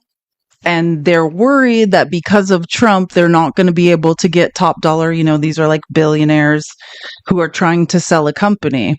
And Stephen Colbert pointed out that Paramount and CBS were accepting bribes from Trump. And as a result, he was fired the next day. If you're like, I have no idea what you're talking about, can I just say, for anyone worried about Stephen Colbert, if you don't know anything about him, Stephen Colbert will be fine. Stephen Colbert got that job because he was a literal force. If you don't remember, they used to call it the Colbert bump when he had the Colbert Report. Stephen Colbert started as a little like side reporter for Jon Stewart, and then got his own show called the Colbert Report on the Daily Show that became almost more popular than the Daily Show. And any congressional candidate he would interview on his show would be elected, because that's how much power he had. Like, he has best-selling books. Like, if you've never heard about Stephen Colbert until he worked on that CBS show, believe me, Stephen Colbert is going to be just fine. But I want to just show you what I'm talking about. Again, Trump sued CBS. Trump has been saying a lot of negative things while CBS's parent company is trying to the billionaires that own it, I should say, is trying to sell it to Skydance, I believe, or it's not a merger. I think they want to sell it to Skydance. And Stephen Colbert called out the grift, and he was fired the next day. Parent corporation Paramount paid Donald Trump a $16 million settlement over his 60 Minutes lawsuit. As someone who has always been a proud employee of this network, I am offended. And I don't know if anything will ever repair my trust in this company. But just taking a stab at it, I'd say $16 million would help. This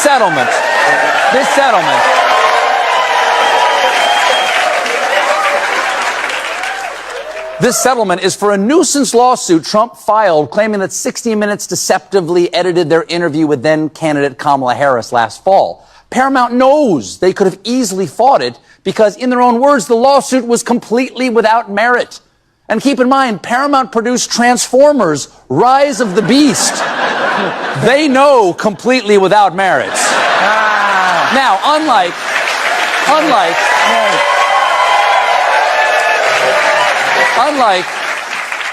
the payoffs from ABC and Twitter, Paramount's settlement did not include an apology.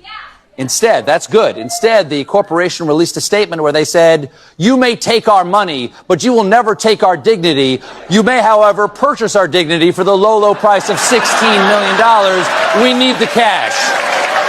Now, I believe...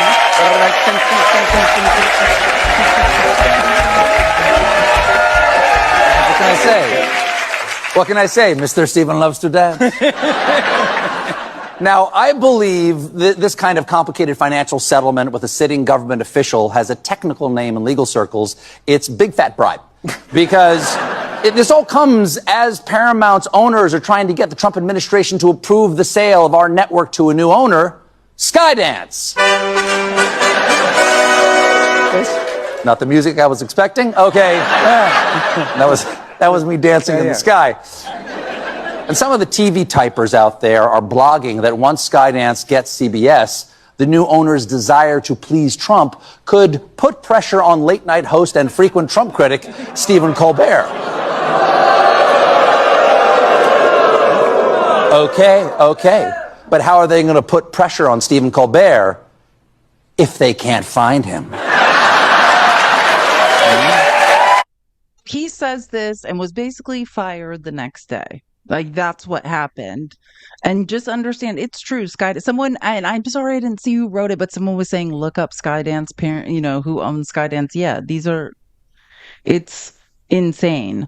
Um, so anyways, I just wanted to say that if you don't know, I think Stephen Colbert, I actually hated what he was doing for CBS. I literally couldn't stand it. He was much better when he worked with Jon Stewart, and I hope he goes back and does the show he was doing before, like the same. It was on before The Daily Show, and it was much better. It was much more political. He could do anything he wanted, and he'll be just fine. Stephen Colbert is going to be fine, but I just needed to say that because I've been trying to say over and over. And remember, the CBS lawsuit was over complete BS. They said Trump didn't show up. 60 Minutes offered Trump a slot and Kamala Harris a slot, and Trump wouldn't show up, and he didn't want to do his interview, and then he sued them, accused them of doing something wrong, and just to settle it, they gave him $16 million, right?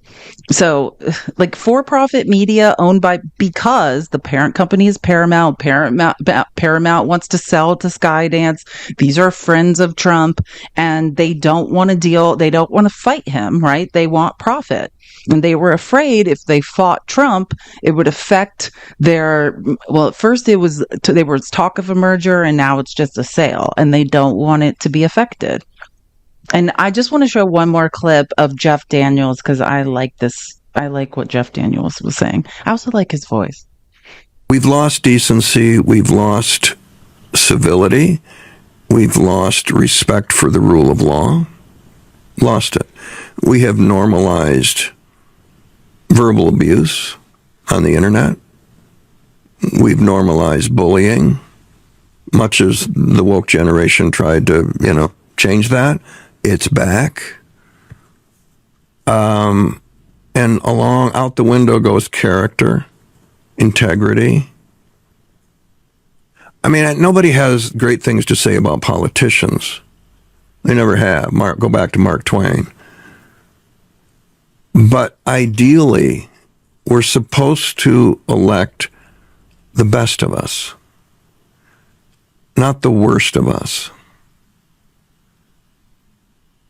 He's everything that's wrong with not just America, but with being a human being. I mean, nailed it. I don't know. What is that show Jeff Daniels did? It was like on HBO. Was it called Newsroom? Or he did some show where he had so many moments where I was like, Jeff Daniels is awesome. Yeah, I mean, did he lie?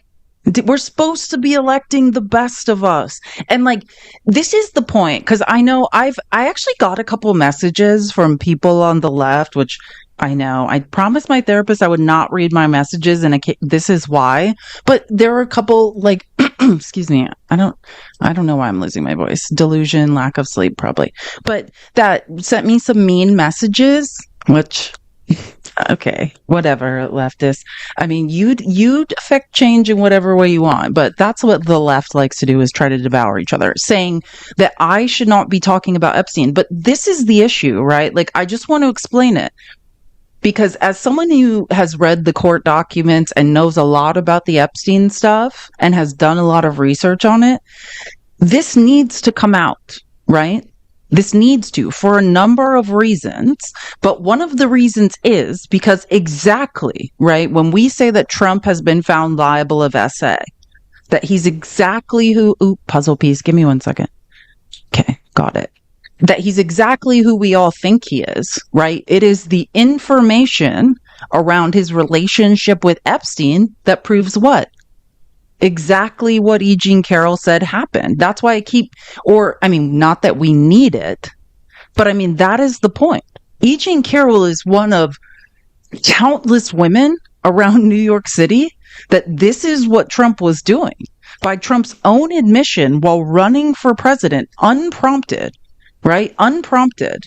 Even though E. Jean Carroll decades before had said to her therapist, here's exactly what happened. She had told multiple of her friends, she told family members, and all of that was documented decades before. She didn't know Trump was going to be sitting on a bus while running for president, just saying, hey, like, This is exactly how I essay people. It just, I mean, no one made him confess to his modus operandi. Like, he just said, yeah, this is how I do it.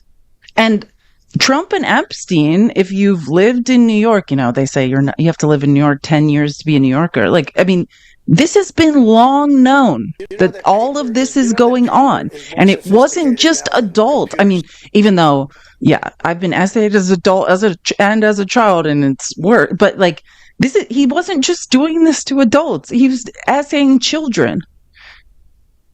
Right. And so how many women, right? Now we see, and I don't know how much news. That's why I've spent the last week showing, CNN had Jeffrey Epstein's ex, Maria Farmer, on. They had the most renowned polygrapher in the country. They had 3 people corroborate her story. These women are not lying about Trump assaulting them. Period. Like, they're not. The evidence is there. And I think because this was MAGA's wedge issue, like, it is important to talk about, because if Trump will lie about this, if he'll cover all of this up, what else is he lying about? That's the point.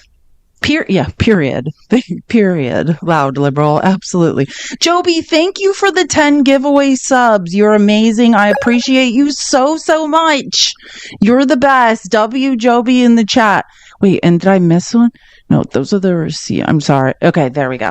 Thank you so much. I need to expand my screen. There. Now I'll see them easier. Joby, you're the best. I appreciate your support. More than you will ever know, I promise. But it is important, in my opinion, to talk about this, because this ties to so many other things. So many other things that Trump has been accused of, right? Like, these two were thick as thieves. Oh, yeah, I forgot about this clip, so I'm going to play this. If you don't know, Heather Richardson is one of the most brilliant sociologists / historians like in the country. I love Heather Richardson as someone who has a history degree. She was talking yesterday, I think, on her own live, and I heard this and I was just, yeah, Heather, if you don't know who Heather Richardson is, find her and follow her. She's literally one of the most brilliant people in our country. Now that Tim Snyder had to flee the country, she might be the most brilliant person that has the guts to stay here. And I saw this clip of her speaking yesterday, and I was like, I need to show them this. What is the best thing? What is the best thing that Democrats can do right now?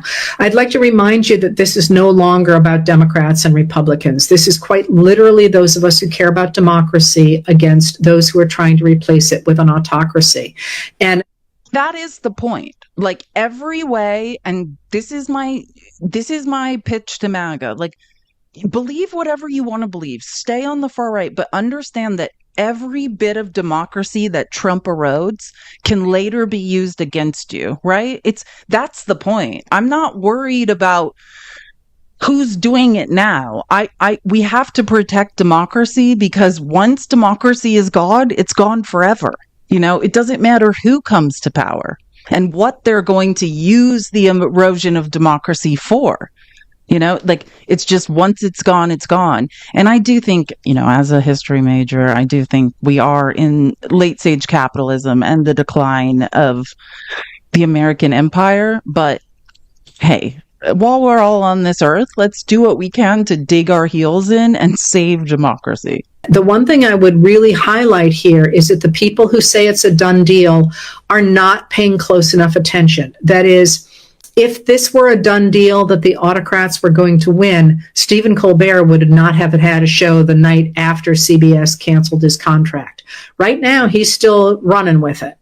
But what that says is that many things are in flux, and people who have power are trying to see what are their best chances of staying in power. And the way to make them convinced that they should not back Trump, who is sick and ill and probably up to his neck in something he shouldn't have been, is to convince them that they want to be siding with those of us who are protecting democracy. So speak up, make sure people hear you. especially now when Congress is going to be on leave for the month of August and now for half of July. Go to town halls. And if your people won't hold town halls, get a Democrat who will, get somebody else who will. Those are great listening opportunities, and they're great community building opportunities. Because, I said to you early on that this was going to be a bad summer. It was going to be a very unsettled summer. And I think on that promise I delivered. The fall is going to see a lot of planes starting to land, and how they land is going to depend a lot on what we do in the next couple of months. I guess the final thing I would say is don't let Donald Trump and the MAGA Republicans put a cage around you and the way you think. I'm a little concerned about how many people jump every time Trump does something, because at this point he is a frantic old man, and this is a big country, and we have a lot of things we need to do. Yes, we have to deal with him, but we can't let him limit the way we think, because there's too much else that matters. And remember that when you're feeling overwhelmed by him, there's plenty of other things you can do that will move the ball forward. And at some point, we just kind of have to start moving him off stage. What is the best thing? What is the best thing that Democrats can do right now? I'd like to remind you that this is no longer about Democrats and Republicans. This is quite literally those of us. Okay, sorry. Usually I'm casting like using Bluetooth, and I'm just learning how to. Sorry, if you don't know, this is one of the most brilliant people in America. I'm a very passionate historian. I used to be a historical researcher. I have a degree in history. This is Heather Cox Richardson, truly one of the most famous historians alive on earth right now. One of the most brilliant ones. If you don't know who she is, follow her, find her. She's doing regular live streams and things.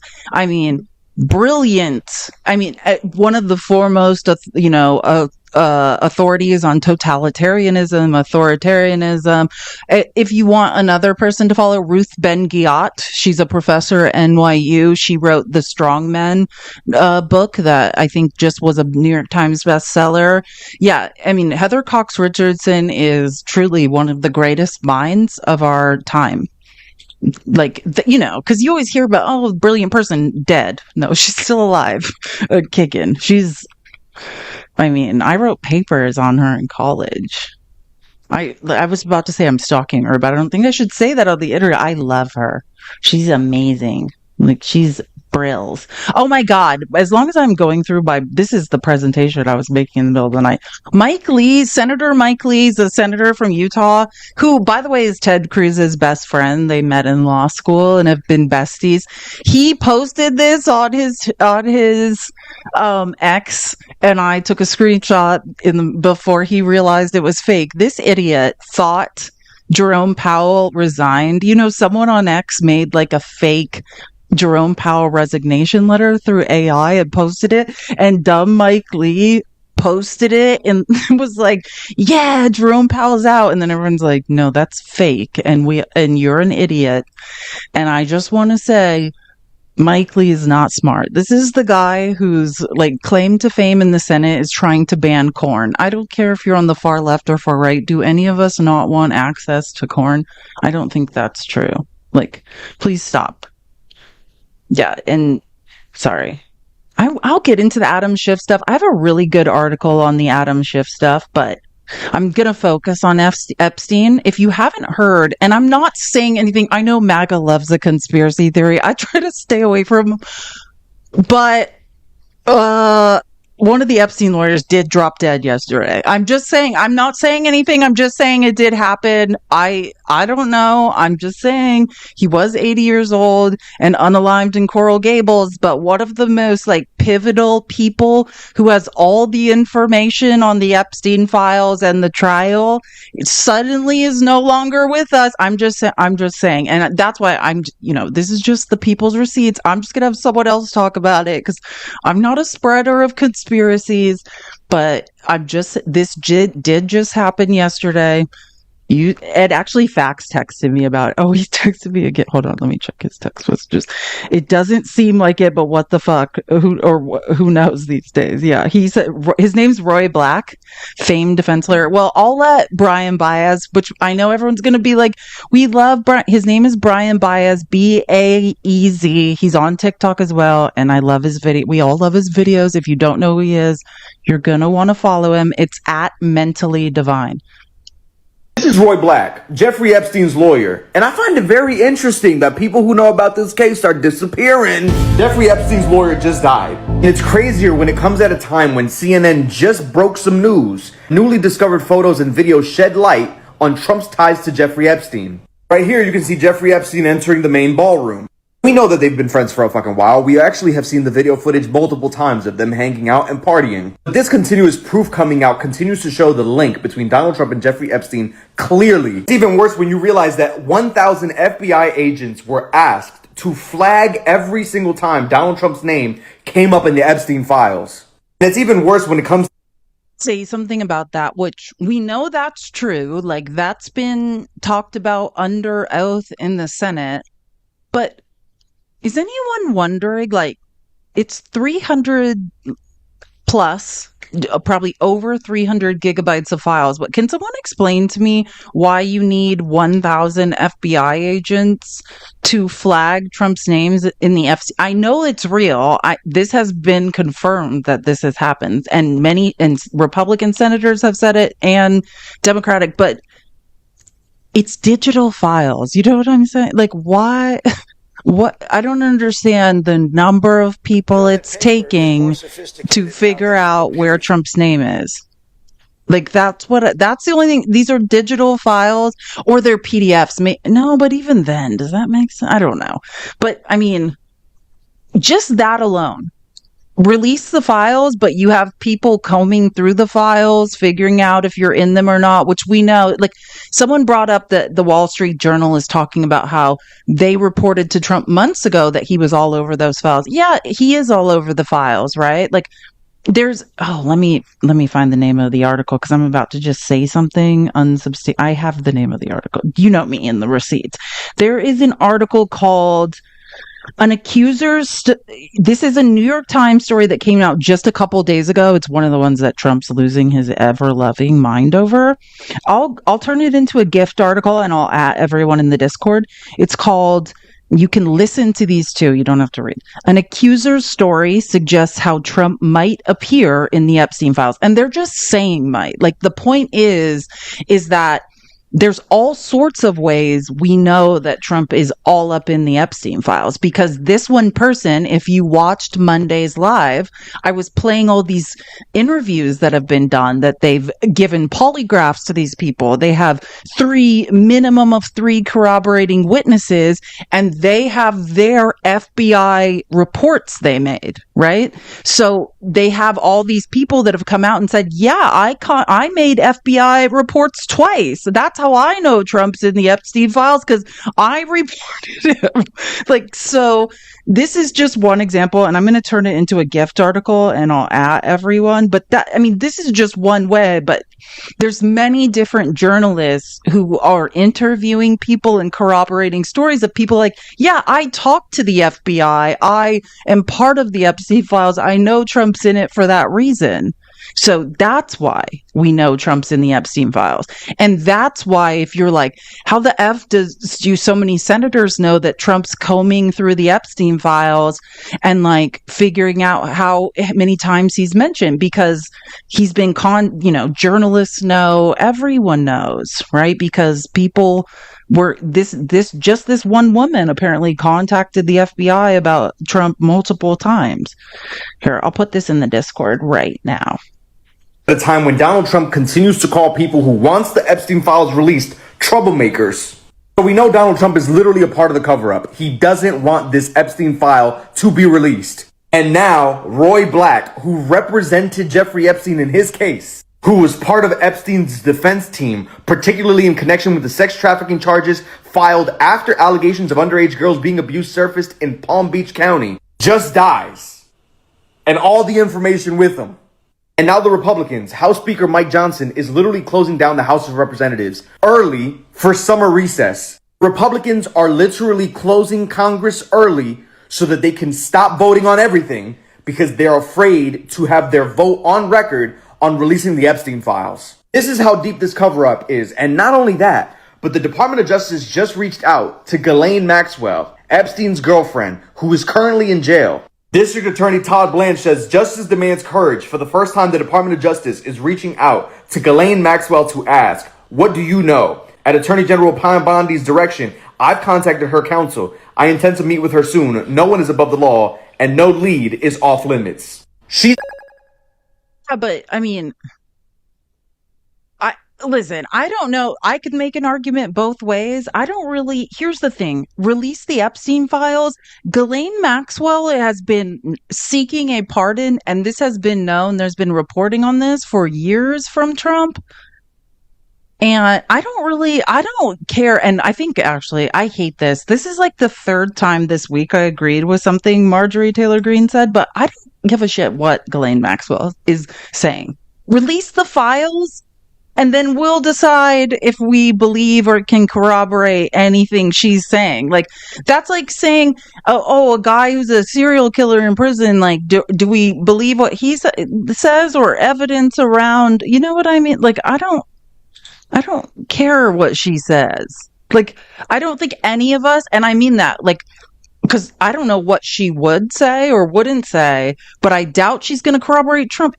Think about it. This is the only person ever held accountable for anything. And then Jeffrey was suddenly, when Trump was in office, unalived. I wouldn't be saying anything real. Like, I don't know. And I just think both sides, I've heard this from the left and the right. Like, why would we trust anything she says? I actually agree. I don't want to hear from her. We do what you promised and release the Epstein files. It's like Todd Blanche. Remember Todd Blanche, who's like, I think the second in charge at the DOJ. I'm putting this article about what we're talking about, Ghislaine and the DOJ reaching out to Ghislaine in the Discord as well. But think about it. Like, why would we believe her? I don't like it. And Todd Blanche, the person that says he's going to reach out to her, he was Trump's second chair in the Stormy Daniels trial, who's now the second in charge of the DOJ. Like, I don't know what she would have to say. And even Mike Johnson in a press conference this morning was like, should we believe her? No, we shouldn't believe her. We should do what we said we were going to do and release the Epstein files. And then if she wants to be under oath in Congress, under threat of perjury, cool. But then we can corroborate whatever she's saying with the actual files. I don't think anyone should trust that lady, personally. Yeah, and Trump's selling pardons. We know this for a fact. So I just don't. And she's been seeking one. Yeah, I'm not interested in anything is willing to say. Let's just put it this way. Her best chance for a pardon is absolutely Donald Trump. But if he pardoned the only person to ever be held accountable for an S trafficking ring, I might do a J6. I mean, that would be, I don't know. I don't know if I could handle that. Be working right now. I'm not. I should be voting right now. I'm not. I should be wearing a suit right now. I'm not. Why? Because Republicans have closed Congress. Republicans are in charge of Congress. Why would they want to close Congress? Let me explain. Every time Congress opens, they have to pass a rules package to set the rules for the week for debate. But Democrats have insisted that we will put in every rules package a vote to release the Epstein files. MAGA wants the files released because they don't trust Donald Trump. Democrats want the files released because we want the truth, and we stand with victims, and we want accountability for those who were harmed. So what have Republicans done? What have they decided to do? They have chosen the most insane path, not to have a vote to release the files, not to have a vote to not release the files and let us know the names of the people who want to bury the files. No, they're just closing Congress. They would rather protect the names of child sex traffickers than to do their damn jobs and open up this building and legislate. That is crazy. Now, I know why Donald Trump doesn't want the files released. Elon Musk told us that. Pam Bondi, Kash Patel, who said they had the files and would release them, they work for Donald Trump. They'll get fired. They know that. if they release them. But Congress, this place, we don't work for Donald Trump. We work for you, the people. We have our own subpoena power. In fact, we don't even need to have a vote to release the files. Mike Johnson is the Speaker of the House. He could subpoena the files and immediately turn them over. But they won't do that. This is a cover-up Congress. What are they hiding? If Democrats did this, we would be accused of protecting pedophiles. But Republicans have chosen to shut down Congress, waste taxpayer money, all in an effort to cover up for Donald Trump. So, I'm not working, I'm not voting, I'm not wearing a suit. Congress is shut down to bury the files and protect Donald Trump. That's fucked up.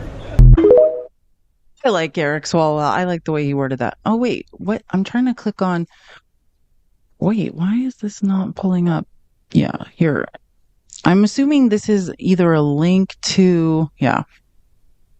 Sorry, I'm going to read I have the New York Times like minute by minute updates. And I think this is what everyone was talking about from the Wall Street Journal. But again, I put like. I've known. If you've done a lot of research, we've known this is why Trump's freaking out. His name is all over the Epstein files. That's why he's freaking out. But right now, this article this is a New York Times update I'm reading. Attorney Pam Bondi was alerted. Wait, no.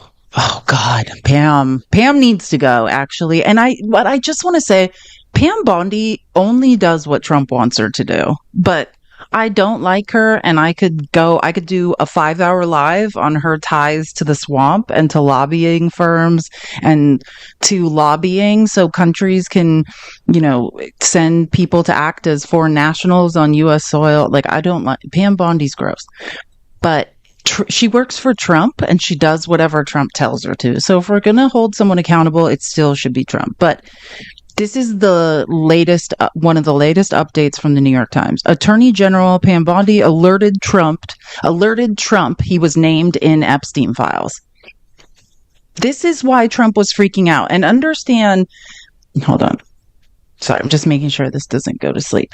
Understand that this is why Trump was upset, right? The birthday card is bad, but this is why, is because this is how journalism works, right?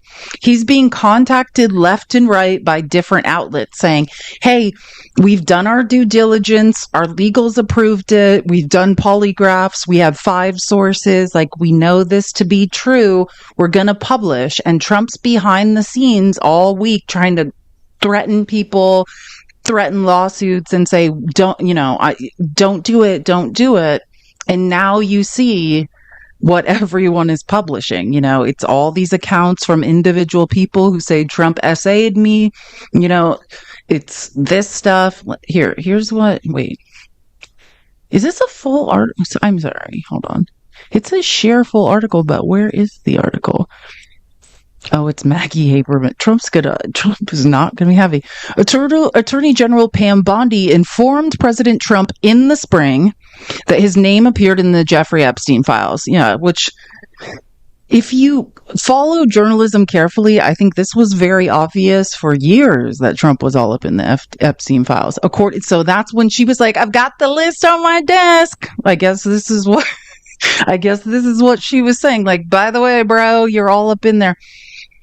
The disclosure came as part of a broader briefing on the re-examination of the case by FBI agents and prosecutors. It was made by Miss Bondi during a meeting, that included Deputy Attorney General Todd Blanche. That's the second chair on the that defended Trump in the Stormy Daniels trial and lost. Now he's the second in charge of the DOJ. And covered a variety of topics.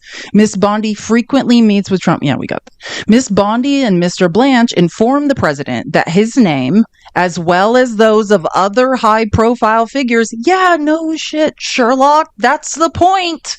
We're trying to figure out who these people are. Came up in their re-examination of documents connected to the case that had not been previously made public. Mr. Trump, a friend of the disgraced financier. Sorry, I'm just trying to see if anything's important. I don't need to rehash what we already know. Appearing at the White House in February, Miss Bondi distributed a series of binders. Oh my God, I have the funniest video about that. Yeah, we know that. I'm just trying to look if... Yeah. I think that's the basic. Yeah. And it came originally from the Wall Street Journal, which this is what I'm saying. If you have an iPhone, it's worth it to get Apple News because you get so many, you get like the Atlantic, Wall Street Journal. You get all this stuff included in Apple News. So I am saying this is just, I don't work for Apple and I don't know why I'm doing a commercial for them right now, but it is worth it. Like, don't subscribe to all these things individually. Apple News includes the Wall Street Journal. It's like $11.99. I don't know. Isn't it like $11.99? But I mean, it's many publications. Like I know people that subscribe to like the Atlantic, Wall Street Journal, all separately. And I'm like, a lot of these, the Rolling Stone is in there, the Daily Beast. Like, you have to pay for all these things individually. It's all in Apple News if you have an iPhone. Trust me, I did a lot of research. It's so worth it. I hate Apple though. I'm not trying to do a commercial for them. But as far as like, you'll save money, like trying to get access to all this stuff individually. That's all I'm saying. Okay. I forgot. So I just want to show some things because there's a lot of these clips floating around, but Trump is trying to say that Obama, is lying about, needs to be tried for treason, which, by the way, I forgot to say this. The most important thing to understand, Obama has immunity. And I honestly don't know if that's why Trump is blaming Obama for all this, because he knows that Obama can't be tried for any of this. He was the sitting president. Obama cannot be tried for, he has presidential immunity, which has been, the definition of which has been extended by John Roberts. Like, Obama can't be held accountable for any of this. And I almost wonder if that's why they're trying to name him in this, because they know that. And at that press conference a few hours ago, like, there was a reporter that made the mistake of bringing that up, and they're like, shut up. He's like, yeah, you can't prosecute Obama for any of this, right? Like, he was a sitting president. Like, he has presidential immunity. Like, why are you talking about all this?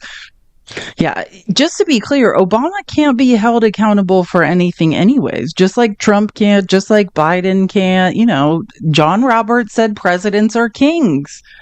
And that's why, if you're wondering why Trump keeps talking about treason, or also known as seditious conspiracy, it's because other things, they have, what am I trying to say? Oh my God, why can't I remember? A statute of limitations. And I think the reason he talks about seditious conspiracy is because that's the only thing that there's not a statute of limitations on, because the other stuff, even if you could try Obama, which you can't, like, the statute of limitations is up. But I just want to show you, Trump himself talked about all of this and admitted that Obama didn't do anything. This is 2018. Let me be totally clear in saying that, and I've said this many times, I accept our intelligence community's conclusion that Russia's meddling in the 2016 election took place. Could be other people also. There's a lot of people out there. This was he got this report when he was president and was like, oh yeah, Russia meddled in the 2016 election. So remember he looked like this? Remember this hair? Just the full top comb, just from the back to the front. Then I think he got like better surgeries or whatever, because remember, it used to just be like back to front, straight off. Like, that's the most important thing. But just know, there are thousands of clips confirming that Russia interfered at the 2016 election. Like, he did press conferences on this when he was president. That's why I'm like, what are you talking about? Oh, here's another good one that's going around on X. I love, like, Trump. Do you even actually, narcissist because of confabulation? He doesn't remember what he said in the past. He genuinely does. He probably doesn't know. Is this a video? What do I have to get involved with Putin for? I have nothing to do with Putin. I've never spoken to him. I don't know anything about him other than he will respect me. He doesn't respect our president. And if it is Russia, which is probably not, nobody knows who it is, but if it is Russia, It's really bad for a different reason, because it shows how little respect they have for our country when they would hack into a major party and get everything. But it would be interesting to see. I will tell you this. Russia, if you're listening, I hope you're able to find the 30,000 emails that are missing. I think you will probably be rewarded mightily by our press. Trump, just because you have dementia doesn't mean the rest of us do. Some of us remember every single thing you said. You just don't remember yesterday. But I remember, and I could find 1,000 clips of you confirming and begging Russia to interfere in the 2016 election, begging them to, or acknowledging someone hacked the DNC, which we now know later and was confirmed by intelligence reports that it was Russia, and saying, hack Hillary's server. Like, it's almost like Trump can't remember last week, but the rest of us can, and it's just weird. Like, yeah, this is just, okay, Grandpa, whatever.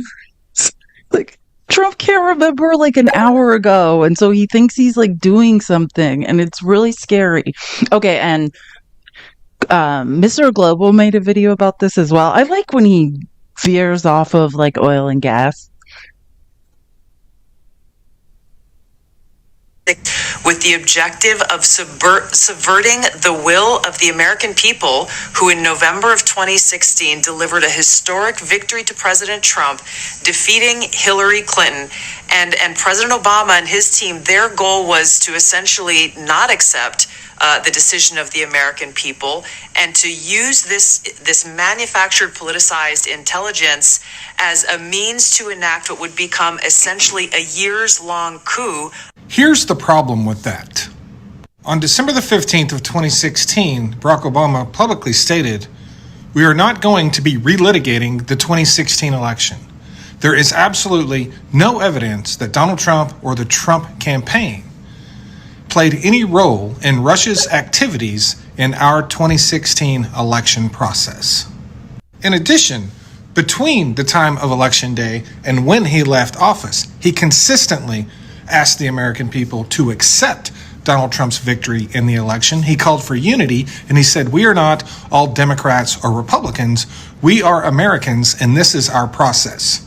Now, I've had the opportunity to read the documents that Tulsi Gabbard released.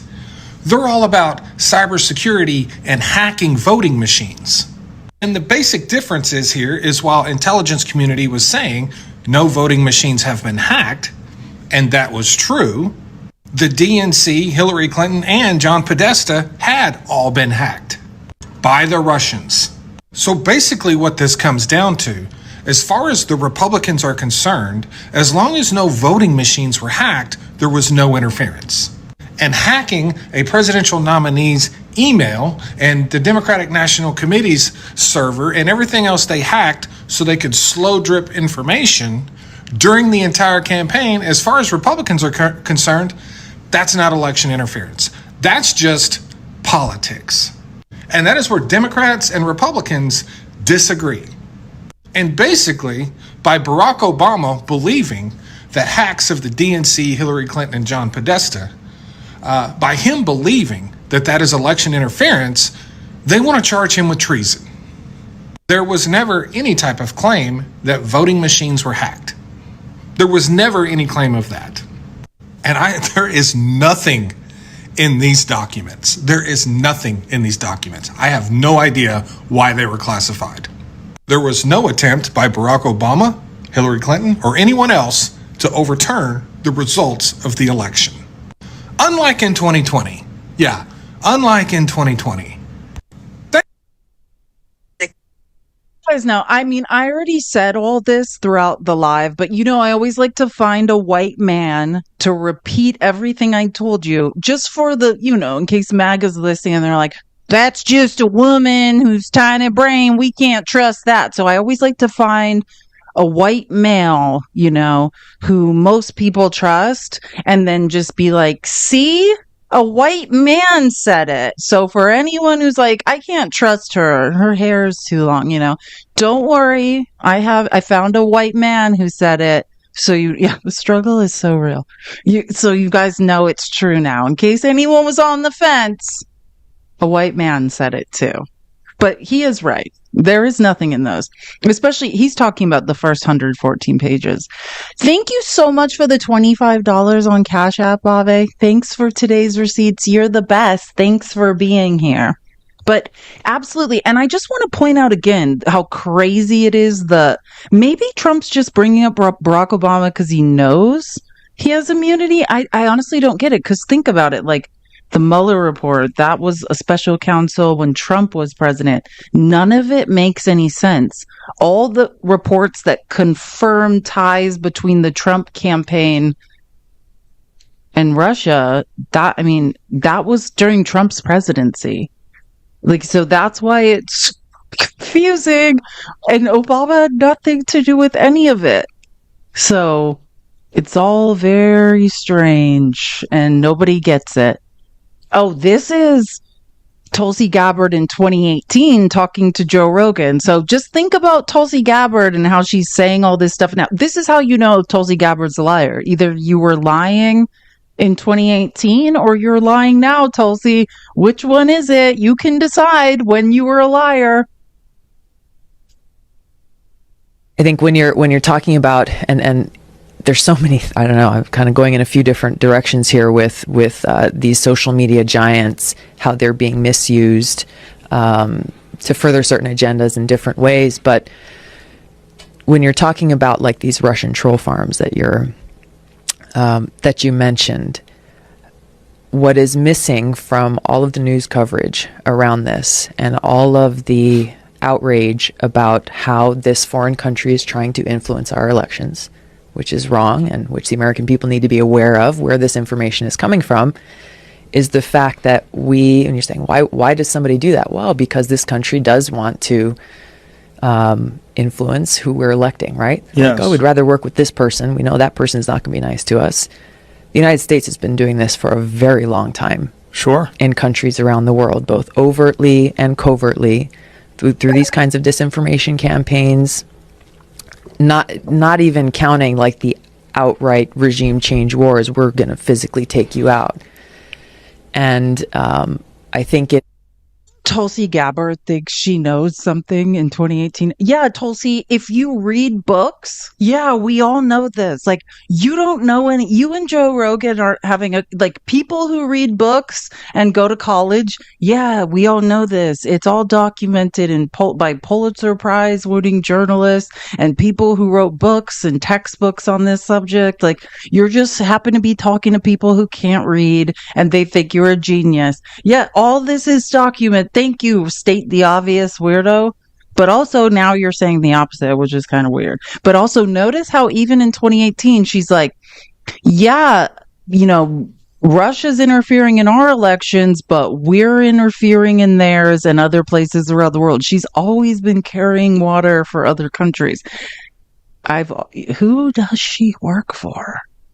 it is very hypocritical for us to be discussing this issue as a country without actually being honest about how this goes both ways. So yes, we need to stop these other foreign countries, and Russia's not the only one, there are others, from... You do admit and have admitted on tape over and over and over that Russia was interfering in the 2016 election. And her point is, but we need to stop doing it. Which, by the way, Tulsi, yeah, people who go to college know this. Like, it's like almost like this is, have you ever been, oh, you were a leftist for a second. Like, you're not telling people things we don't know. Trying to influence the American people in our elections. We also need to stop doing the same thing in other countries. Yeah. Joe Rogan's just like, yeah, like you don't want to hear, Joe Rogan's like, yeah, I never heard that before. Megan, and this is how like the Republicans don't buy it. Even Mark Halperin's like, yeah, none of this makes sense. I think Russia helped Trump win substantially, not through collusion, but because they wanted Trump to win.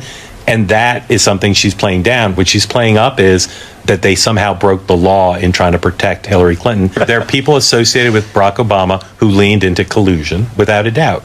And that wrong. I don't know if it's against the law. It was dirty pool. But mostly what they said was the Russians interfered with the election, and they did.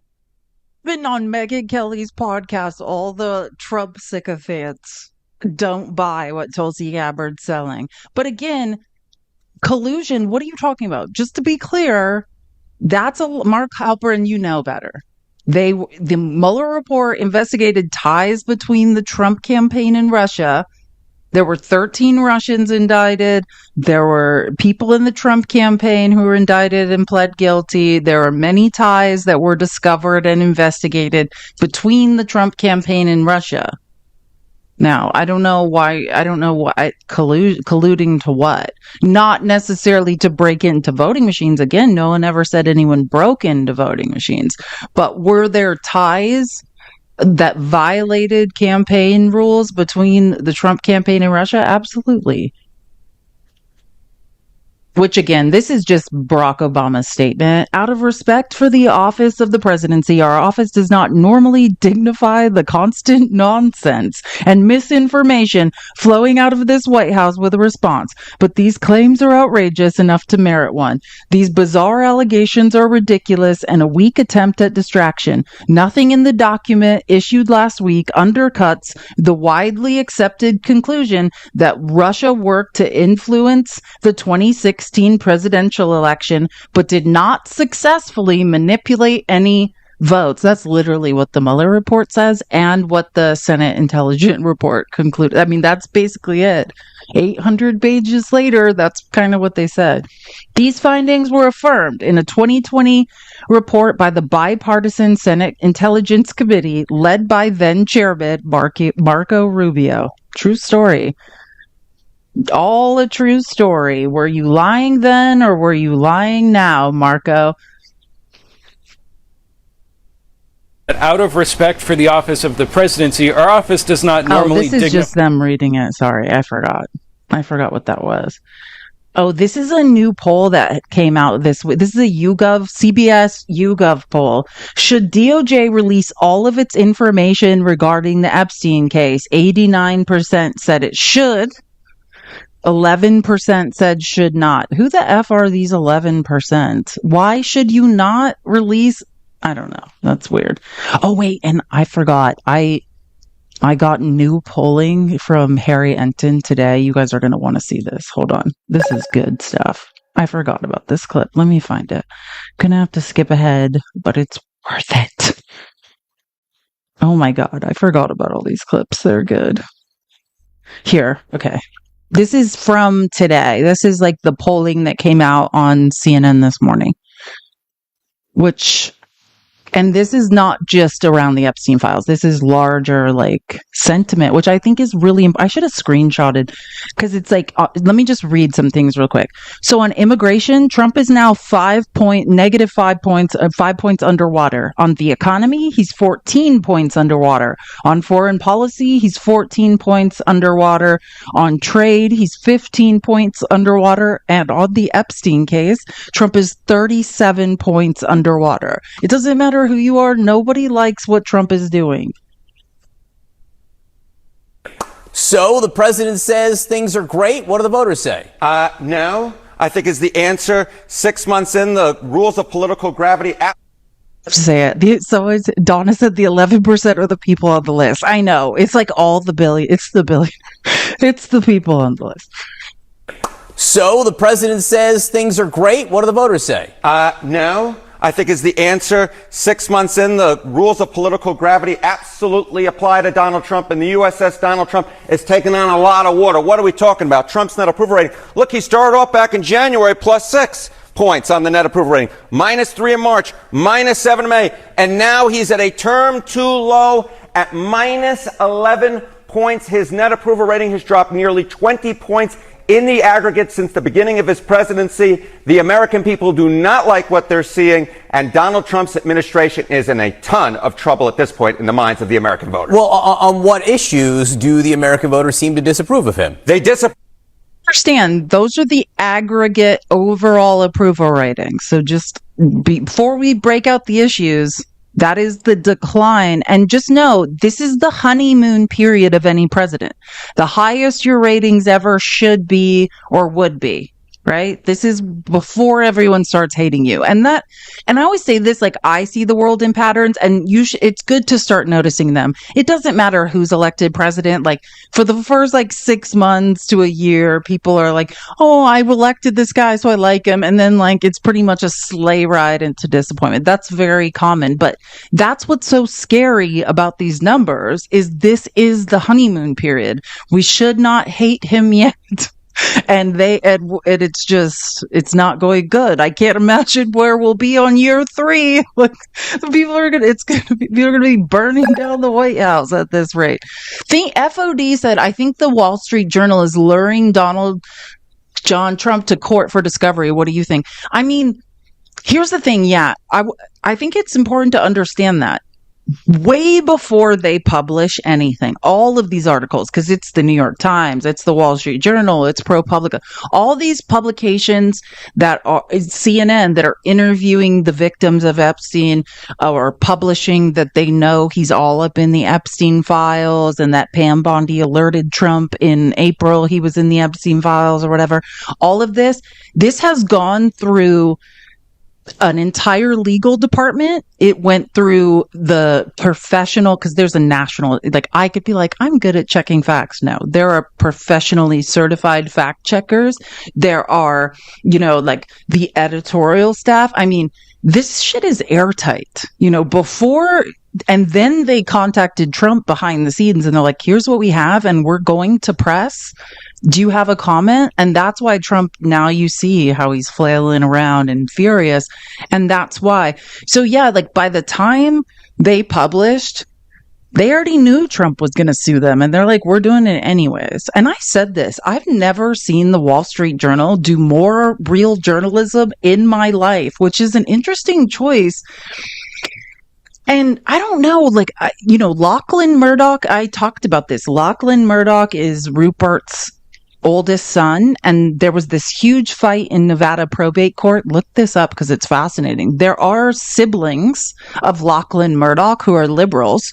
Lachlan Murdoch, by all accounts, who's a crazed conservative billionaire, just the swamp, and promised his father to carry on the Fox News for-profit lying legacy and support conservatism in the Republican Party.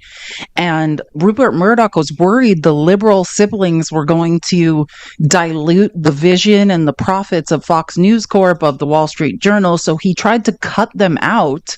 And the other siblings went to probate court in Nevada and won, but they still don't have control. Lachlan Murdoch is controlling Fox News Corp. So, and don't get me wrong, Rupert Murdoch is still very spry by all accounts and making decisions. So they knew these lawsuits were coming and they did it anyways. Just know whatever smoke is coming, they knew it prior to even publishing. That's why Trump posted all that stuff. I told them not to do it. I told them what would happen. Yeah, and they're doing it anyways. Do I think they're trying to drag? Well, this is the point. I notice how Trump still hasn't sued Midas Touch. Have you ever wondered why? Because they're all lawyers. Most of the founders of Midas Touch and the people that have joined Midas Touch have law degrees. They're beholden to the ethics of the bar. And they've said, please sue us. We don't have anything to lose and we're not going to pay you anything. We will drag you through discovery. And if you're like, what is discovery and what's FOD asking about? Discovery is where all the emails, all the texts, all the information, right? And that's why all these little bribes that are being paid are just little capitalist favors. CBS could have won their lawsuit against Trump. Trump can't go to discovery with anyone. He's a shady liar. Any of these lawsuits could have been won, but for some reason, billionaires aren't holding him accountable. And that's why Midas Touch is like, please do sue us, because we will go to discovery. Like, all your texts, all your emails, you will be deposed under oath. Like, we will not back down. And that's why you're probably not going to see Trump trying to drag them through a lawsuit, because the majority of them are lawyers and they're like, we can't wait. Like, we cannot wait for you to sue us, because we are going to discovery. You will be deposed, you will be under oath, and you will be called out as a liar.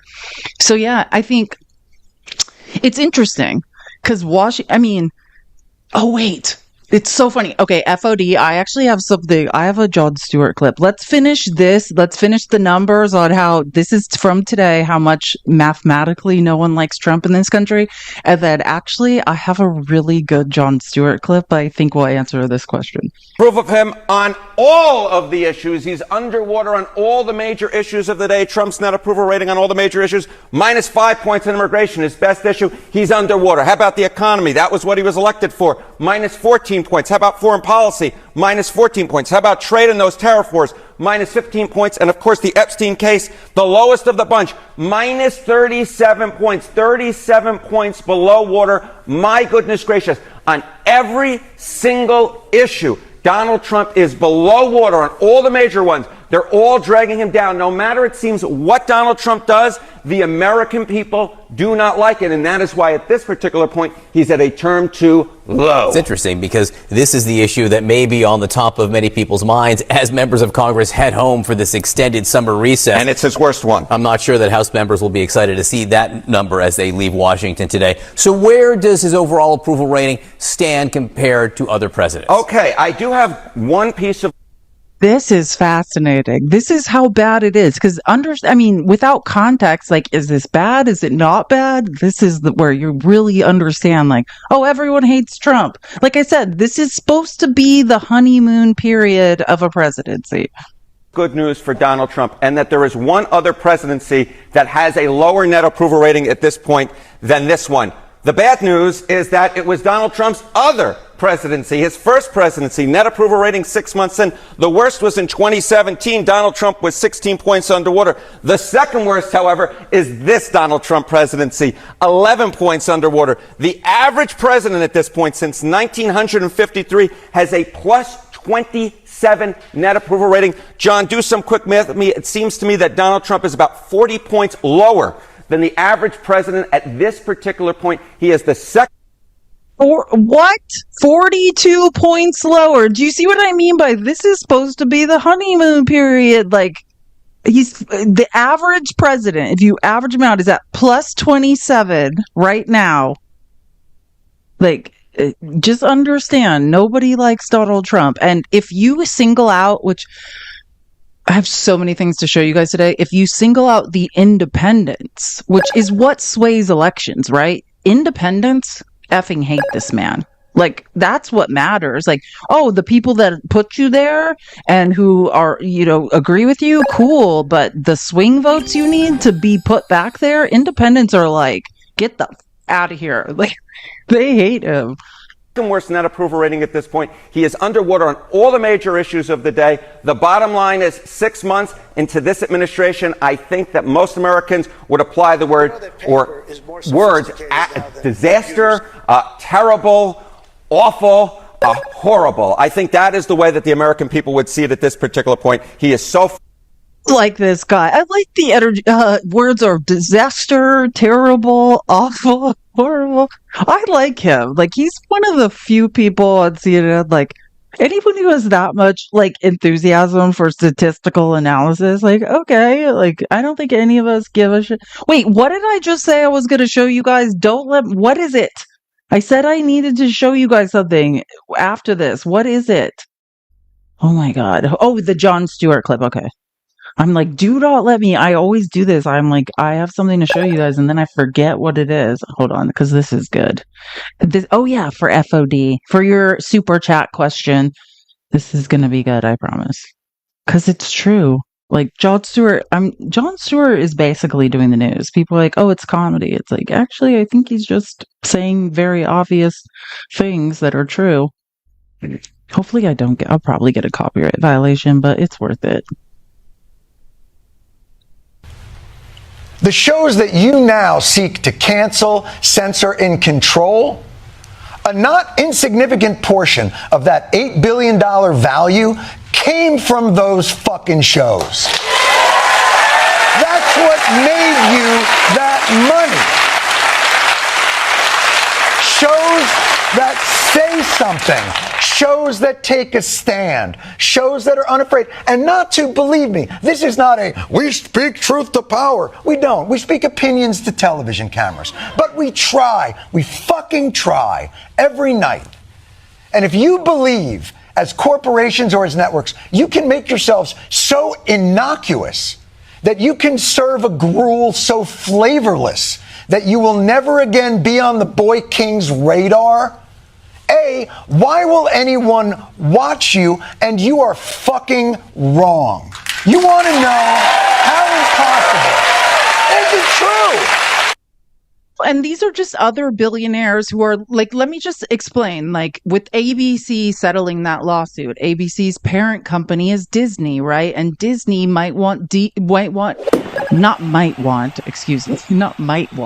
definitely is going to need to lobby the government for favors, right? Deregulation, all sorts of things. They might want to merge. They might want to lobby against antitrust laws. Like these corporations are just saying, give Trump this win and then we'll make more money in the end later, right? These are just billionaires doing business and doing each other favors. That's what you have to understand, because this is the truth, right? You think like you giving Trump 16 million, and this is the best part of this whole clip. It just gets better. Jon Stewart just does it better than anyone else. Radar. A, why will anyone watch you? And you are fucking wrong. You want to know how impossible? Is it true? Do you want to know how impossible it is to stay on Lord Farquaad's good side? President Trump says he will sue the Wall Street Journal and its owner, Rupert Murdoch, who also owns Fox News. Donald Trump is suing Rupert Murdoch, the owner of Fox News, the man, other than Biden, maybe most responsible for getting Trump elected. Fox! I fucking snuck that in there! Yeah!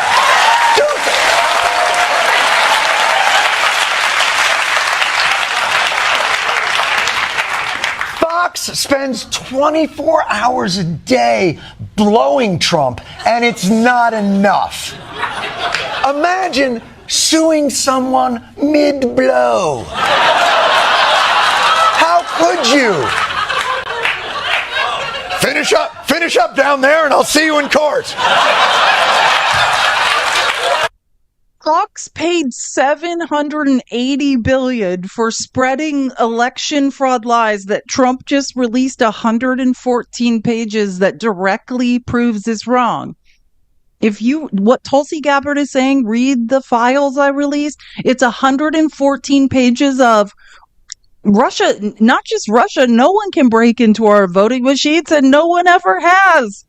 After the whole thing about we need paper ballots and the voting machines were compromised, remember that?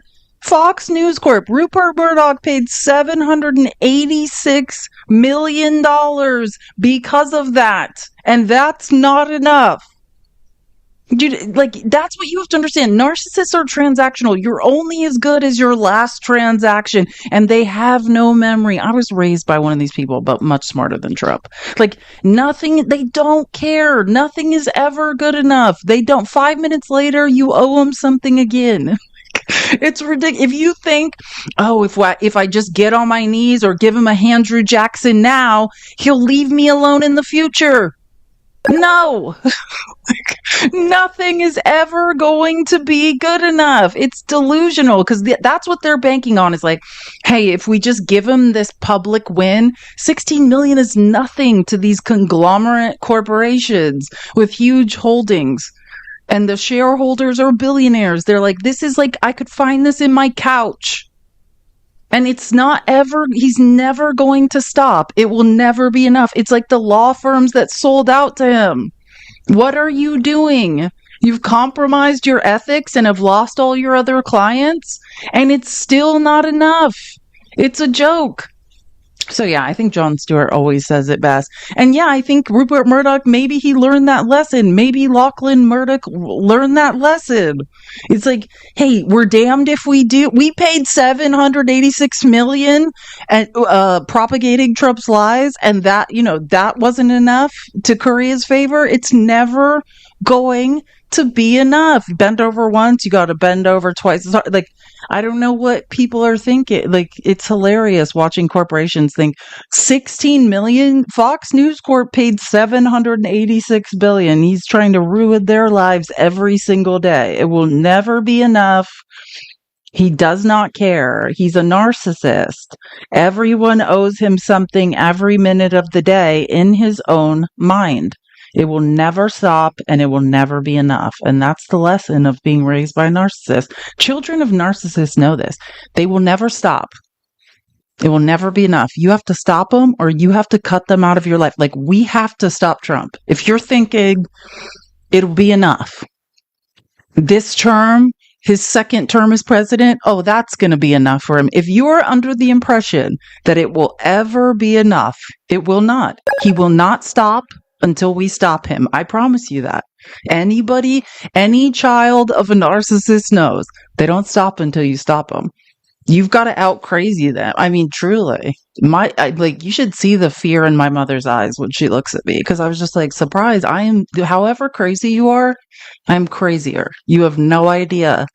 Like, until you stop them, they keep going. So, that's the point. And we're all just sitting here letting him go on and on and on, thinking, he'll stop. It's going to be enough. Did Mustache Man stop? Who, by the way, you're like, you don't know what his mental health was. Yeah, I do. He was they diagnosed them at Nuremberg trials. That's what it was about. He was a malignant narcissist. Like, they're not going to stop until you stop them. And I think we should probably try to stop them before World War III. Remember No New Wars guy? Now we're bombing Iran. He's not going to stop. It will never end. Oh, God. I just wish people would get it, but they're not going to. Oh, sorry. I have so many different things. I was on a line of logic. Oh, yeah. Rachel Maddow. Okay. Sorry. I have this Rachel Maddow clip I promised myself I would play. I miss Rachel Maddow. Remember when she used to do her show 5 days a week? But first I want to play this clip of Robert Garcia, because this is the point about the Epstein files. First of all, it's not just about the Epstein files. The Epstein files is a window into who Trump is, a lying creep who promises people things and never follows through. He sent everyone home because he didn't want them to move forward, or didn't want the House to move forward on voting to release the Epstein files. He's hoping, I guess, that he will outlast everyone through August. Do you think he can? Absolutely not. In fact, we're going to keep talking about the Epstein files until Donald Trump releases them. What's happening right now is the American public are seeing that Donald Trump has betrayed them. He's broken their trust. He ran on the Epstein files, the key part of his campaign. The MAGA world did as well. His family talked about it constantly. Don Jr. tweeted about it dozens of times. They have been focused on the release to the public and to build goodwill among his base. He is now completely reversed on that. And if Donald Trump or Mike Johnson think Democrats are just going to roll over and allow that to happen, they are highly mistaken. I think they think Republicans are going to roll over and let that happen. And I don't think that's going to happen either. And I'm talking to not just Republicans on our oversight committee, but Republicans across the Congress. Look, there's a lot that are just keeping their mouth shut right now, but they're very concerned that their base and supporters back home are demanding them to stand up to Donald Trump in this moment. We are going to get a full vote of that release when we come back. Those actions are important. His base is beginning to stand up to him, and it's important that at this moment, Democrats, yes, we need to focus on health care. Yes, we need to focus on tax breaks for the rich, which we oppose. But this is about corruption. Trump's former personal lawyer, who also happens to have a very high job at the Department of Justice now, is intending to meet with Ghislaine Maxwell. Now, her family has been pretty vocal about this. She clearly wants something. She wants a pardon. How concerned are you about that meeting? Democrats voted unanimously to, of course, bring her in to subpoena. We would agree with the Republicans on that. We believe in transparency. Let's hear from everyone. But let's also be very clear about who she is. She's been convicted. She's been involved in sex trafficking of minors. This is a bad person with a history of lying. And of course, she is now going to be meeting with Trump's personal, essentially, DOJ lawyer to do God knows what. We can't, in this moment, we can't trust that is going to be a good outcome. She wants to be free. Her family wants her to get a pardon. And so we're, of course, concerned that she's willing to say whatever it takes to please Donald Trump. And so what she's going to agree to, we don't know. But you know how we can confirm what she's saying is true or not? If we actually get a release of the Epstein files. And so we are happy to look at her testimony and match it to what's actually in the documents of the files. He sent everyone home. Thank you. Exactly. We can trust but verify. We can cross-reference them, like whatever she says with the actual documents. It's like Trump always talks about, like, are we going to trust a serial killer and take them at their word? No, of course not. Like, that doesn't make any sense. Why would anyone do that? Oh yeah, here we go. I want to play this I promised myself I'll get to this Rachel Maddow clip because I think it's a great point. What happened to the lawyer who got Epstein his bizarrely lenient plea deal when he was first arrested on sex trafficking charges in Florida? What happened to the lawyer who got him that bizarrely lenient plea deal? Well, Trump hired him to be his own lawyer. What happened to the U.S. I kept my pants on, Dershowitz. Remember the guy whose defense of being on the island was, I got a massage, but I kept my pants on? That's who she's talking about. I'm sorry, I just needed to get that in there. That's I kept my pants on, Dershowitz. What happened to the lawyer who got Epstein his bizarrely lenient plea deal when he was first arrested on sex trafficking charges in Florida? What happened to the lawyer who got him that bizarrely lenient plea deal? Well, Trump hired him to be his own lawyer. What happened to the U.S. attorney who gave Jeffrey Epstein that bizarrely lenient plea deal? Trump put him in his cabinet in his first term. Well, who then prosecuted Epstein a second time when he was brought up on federal charges? That was the SDNY line prosecutor who Trump inexplicably fired last week. Who was in charge of the Department of Justice and the Bureau of Prisons when Epstein then killed himself in federal custody? President Donald Trump. Who bragged to a reporter about how much Epstein seemed to like women on the younger side? Who said Epstein was a lot of fun to be with? Who bragged that he was friends with Epstein for 15 years? Who flew on his plane at least 7 times? And who now says that everybody needs to stop talking about Jeffrey Epstein right now? Answers there are Donald Trump, Donald Trump, Donald Trump, Donald Trump, and Donald Trump. It's not, we're not curing cancer here. We're not sequencing the human genome to really grasp what's going on here. Like, you can do it, MAGA. We can get there together. This is the one thing we can do together. You can do it. You can figure it out that you're being lied to. I know. People are like, what? I found these clips. I got to show you these Nick Fuentes clips, right? Because I showed a Nick Fuentes clip. Oh, by the way, Brandon Henderson, thank you so much for the $20 on Venmo. I appreciate you too. Sorry, I didn't see that earlier. And Clinton, thank you for the $10. I love that name. Clinton Miles. Sorry, I dox you. Thank you. It's not your full name. Thank you for the $10 on Cash App. I appreciate you for my hard work. I appreciate you so much. So I played a clip of Nick Fuentes, Nick Fuentes wants Trump to be boycotted for what he's doing right now. Well, a lot of the far right MAGA do, but I found an extended clip of the clip I played on Monday. And then I found another clip because that's the good thing about Nick Fuentes. Once he's pissed off, he will never let something go. Watch this. 10 years into this, we get, that's all fake. Here's the MLK files that you wanted. And you go, really? Fuck you. Really? You bury the Epstein files as if that's not bad enough. You're going to lie to our faces, tell us it's a Democrat hoax. If you're not going to go with the lie, you're not a real supporter. You're not a real one. Oh, and now, well, here's some MLK files that are a load of shit. Isn't this what you wanted? We're the most transparent administration in history. And you go, fuck you. What do you mean? What a lie. You're lying. You know you're lying. You're lying to our face. You know we know you're lying. You don't even care. You're just giving us the finger and rubbing it in our faces. I don't want their support anymore. Well, fine. You don't get it anymore. Nobody should vote for Trump. Nobody should vote for Republicans. Trump must fucking pay for this statement to say, I don't want your support anymore. Every single Trump supporter, every single Republican needs to say, okay, bet. You don't want our support? Forget about the midterms. Forget it. The 2026 midterms, it just needs to be a Democrat avalanche at this point. And that's not because I'm a Democrat. I'm not.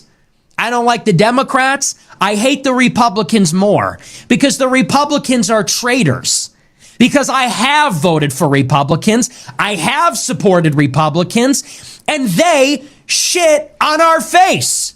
And now he says, if you're not on board with the Epstein cover-up, oh, I don't want your support. You're a weakling. Fuck you. Fuck you. You suck. You are fat. You are a joke. You are stupid. You are not funny. You are not as smart as you think you are. You are, and honestly, and if you watch my show, you know I've been very critical. I've never been this far. This just goes to show this entire thing has been a scam. When we look back on the history of populism in America, we are going to look back on the MAGA movement as the biggest scam in American history. And the liberals were right. The MAGA supporters were had. They were. When we look back in history, we will see Trump as a scam artist.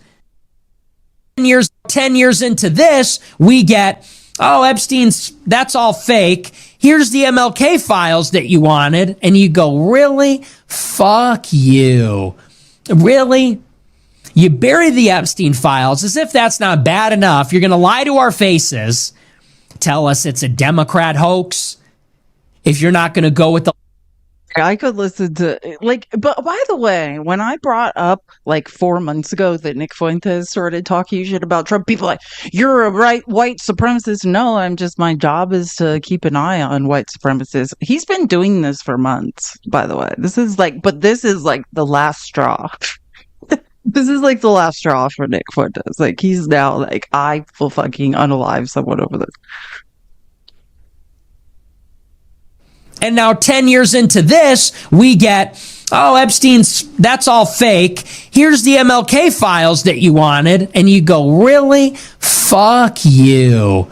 Really? You bury the Epstein files as if that's not bad enough. You're going to lie to our faces, tell us it's a Democrat hoax. If you're not going to go with the lie, you're not a real supporter. You're not a real one.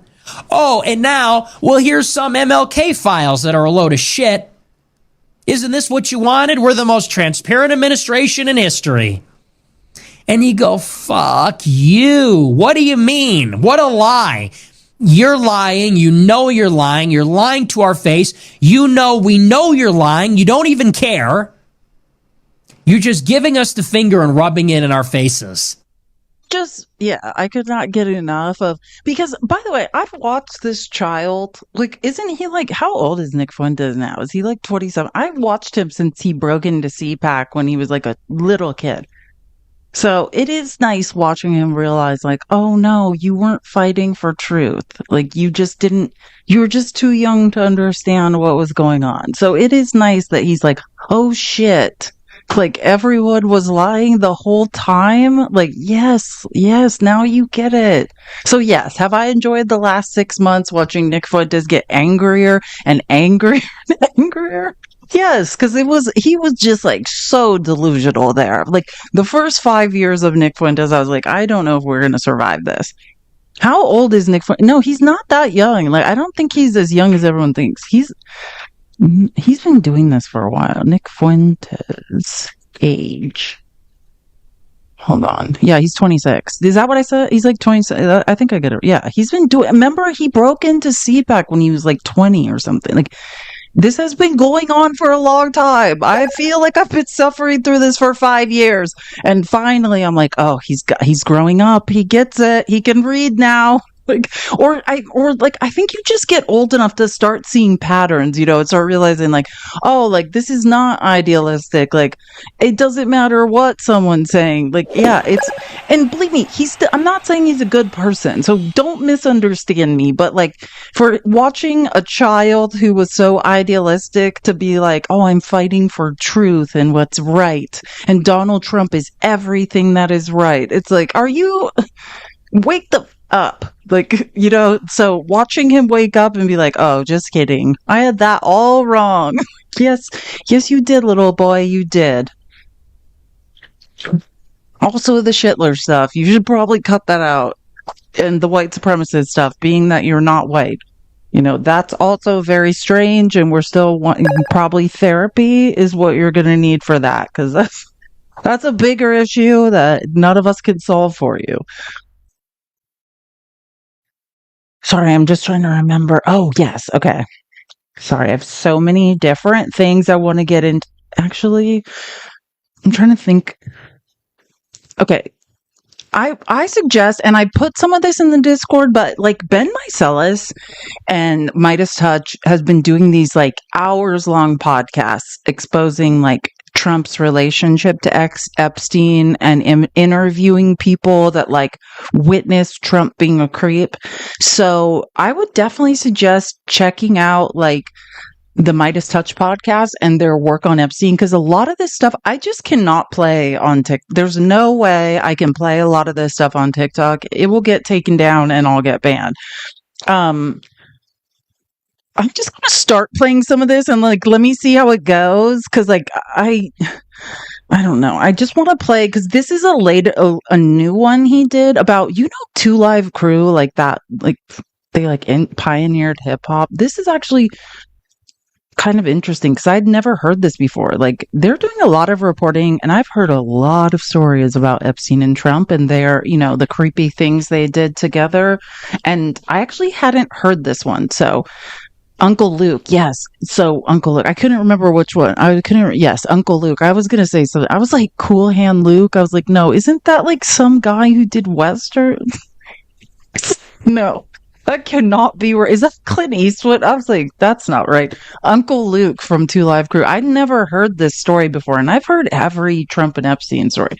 So if it gets weird, I'm just going to stop playing it because I can't remember, because I recorded so many clips over the last 24 hours. But if it starts getting inappropriate and I'm getting banned, Paul Newman, thank you. The hottest gay man ever in Hollywood. Paul Newman's gay. And Paul Newman, like my mom was like, everyone loved Paul Newman when I was a child. I'm like, I can understand why. He is so hot. Yeah, Paul Newman's gay. If you didn't know that. Yeah, Paul Newman's gay, but like when he was in Hollywood, like you could not be gay. Like there was, like you would be cast out. Oh yeah, Paul Newman's gay. If you didn't know that. Oh no, Paul Newman's gay. But you could not be gay back then. Like, so he would have like beards. I'm pretty sure. Paul Newman. Who doesn't know who Paul Newman is? Paul Newman is definitely gay. Paul Newman is definitely gay. You guys, what? Why am I the only one? Hold on. You guys are crazy. Paul Newman was gay. Now we have to find out. Paul Newman's sexuality has been the subject of speculation and rumors. Some biographies and accounts claim he had bisexual experiences, including alleged affairs with men like James Dean and Marlon Brando.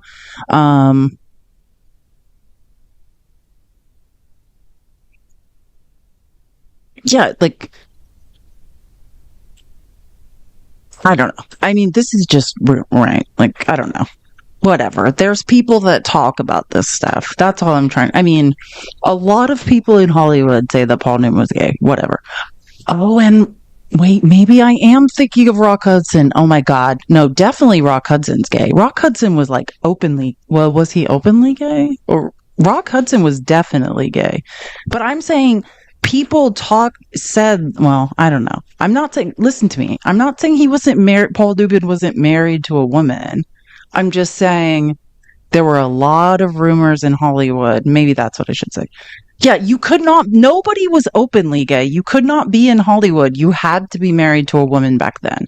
But there's just a lot of people that, whatever. Hello, I'm pansexual. I don't care who anybody was having sex with. I'm just saying that is something that, yeah, like they had beards. Like, I'm not saying, you had to be open, like publicly straight back then. I'm just saying I shouldn't have said it like I said it. Sorry. I think I said it like I knew it for a fact. It's just something that people talk about. Sorry.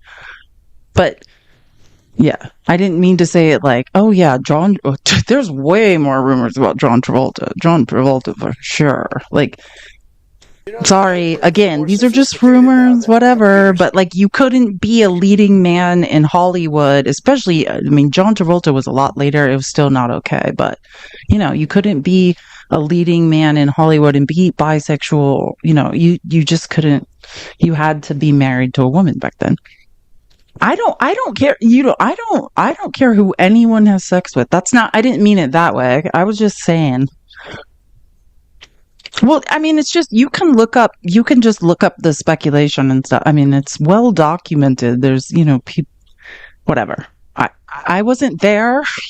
I was not alive. Yes. Let's go back to the story. Again, what we're talking about, we got sidetracked by Cool Hand Luke because I just brought that name up, but we're talking about 2 Live Crew and a story I'd never heard before about Trump and Epstein, which is super weird. Oh wait, no, now I'm remembering the story. I don't know if I can play this. I'm gonna get banned. Never mind. I cannot play this. Now I'm remembering because it's definitely the thing that I always get my lives banned for is like talk of illicit substance. Well, I'm just gonna start playing it. Let's all just tap the screen and try.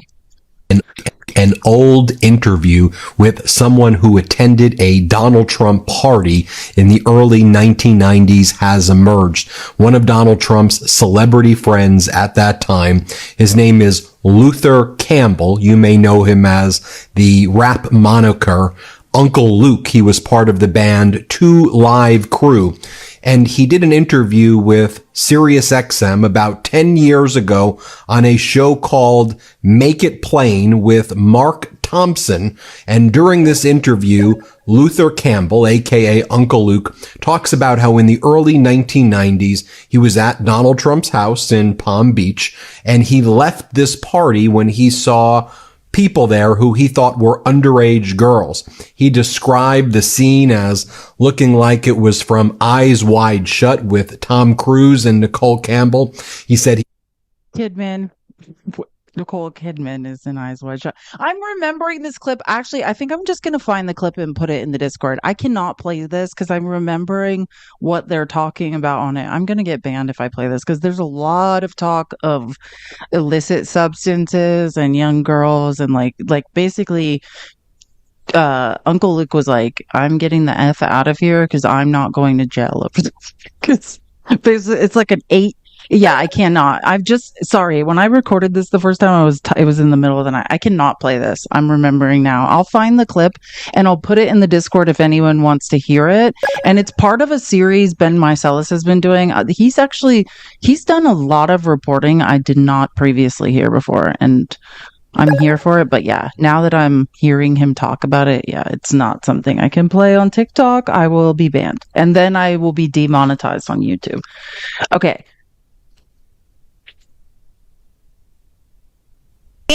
CNN exclusive tonight out front. K-File has unearthed photos of Jeffrey Epstein that we've never seen, and they shed new light on his relationship with President Trump. The revelations come as Trump is under fire from his own base for his Justice Department's handling of the so-called Epstein files. Trump has tried, of course, to distance himself from Epstein every which way, but one of the photos that K-File found confirms that Epstein actually attended Donald Trump's wedding to Marla Maples. And this is the proof. Again, this has never been published before, so this is a new image. You haven't seen it out there on X or anything like that. This is the proof that Epstein attended Trump's wedding at the Plaza Hotel in New York. And in the photo, what you see is Epstein entering the Plaza Hotel. The wedding date of this is December 20th, 1993, in the center of their friendship, which of course continued. And for comparison, we'll show you on the right a photo of Trump and Marla Maples at the same location under the entryway arch. Trump had denied his relationship with Epstein. I'll give CNN credit. CNN has been actively reporting all week long. I have a couple more, and then I have Jeffrey Epstein's brother was interviewed on CNN. And if you're curious about that Uncle Luke thing, I added everyone in the Discord and sent it. So if you have your notification set, like it's either in the general chat or I sent that clip to everyone. I just cannot play that on TikTok. Also found some video of Trump and Epstein that was from later of them talking that has also never surfaced before. What's that? Well, that's right. This is from 6 years later in 1999. This video has never been seen before in this context. It shows Trump talking to Jeffrey Epstein just before models hit the runway at the Victoria's Secret fashion show in New York in 1999. You know, the only other video we've seen of the two men was 7 years before this. Trump is at the show with Melania, who is, of course, now First Lady, seated a few feet away from Epstein. You're wondering, like, why are they talking about this? It's because Trump tries to pretend, because the only video that was 7 years before, like, that around this time, he wasn't even hanging out with Jeffrey. But if you have followed a lot of this reporting, a lot of reporting is that, you know, Trump met Melania through Jeffrey Epstein and flew on Jeffrey Epstein's plane with her, which again, she's an adult, so, you know, whatever, but it's just the point that Trump was trying to pretend that he had distanced himself or they weren't hanging out in New York together, but now that's why they're showing these clips. You can see them chatting during the show as well. Allegations that Epstein sexually abused underage girls didn't surface until 2005, years after this video was shot. Right, but this, of course, establishes them together, and obviously very friendly in 19. If you understand the timeline, Trump was trying to pretend that he had no relationship to him at this point or whatever, and they're saying, no, here's the proof that they were hanging out. Of Epstein entering the reception at the Plaza Hotel. We can also see him in the background of another picture. That's Howard Stern on the far right, along with Robin Leach from Lifestyles of the Rich and Famous, and Epstein is behind them at the wedding, almost seeming to be photo bombing them. We also found this photo from just a few months earlier, Donald Trump with two of his children talking to Jeffrey Epstein. That's at the opening of the Harley-Davidson Cafe in New York in October 1993. You can see Ivana there. She would have been just about to turn 12 years old in that photo. Yeah, you can see Ivanka. Ivanka, not Ivana. Not Ivanka is 12 years old in the photo. But remember, like, if you were watching the live, which all of these lives repost to YouTube if you missed an episode, but on Monday I was playing clips of, you know, people who are saying they were assaulted by, you know, Trump, Epstein, who were talking about Ivana's relationship with Ghislaine Maxwell, and all of that. So it's just like confirming a timeline that Trump has continually tried to deny. And Mark, you know, from what you know, from what you This is Jeffrey Epstein's brother. There's a really good interview that he did with Don Lemon. If you want to, I would say look up Don Lemon's podcast. Mark Epstein was interviewed by Don Lemon, and he was on CNN yesterday being interviewed again. And like, if you haven't seen any of these interviews, because he's kind of doing press rounds, like Mark Epstein is just like, yeah, yes. You know, Trump says he never went to Jeffrey Epstein's offices, and they have people who have passed lie detectors and stuff saying the opposite. You know, Mark Epstein's like, just like, yeah, Trump's a liar. And on Don Lemon's podcast basically said, you know, Trump's covering up for what he's done, which I can find that clip again. Give me a second. How close was your brother to Donald Trump? They were very close. They were good friends. Jeffrey used to sometimes tell me things that Donald said that were funny. I know Donald was in Jeff's office a lot back in the 90s. It's documented that Donald flew on Jeff's plane a number of times. I don't know if they ever checked, but I know Jeff flew on Donald's plane also. I don't know if they've ever looked at his flight logs. And they were good friends. I mean, I flew on Jeff's plane. It's known I was on a plane in 1999, flying up from Florida, and Donald was with us. You know, and we were all joking around. They were good friends. So, and Mark,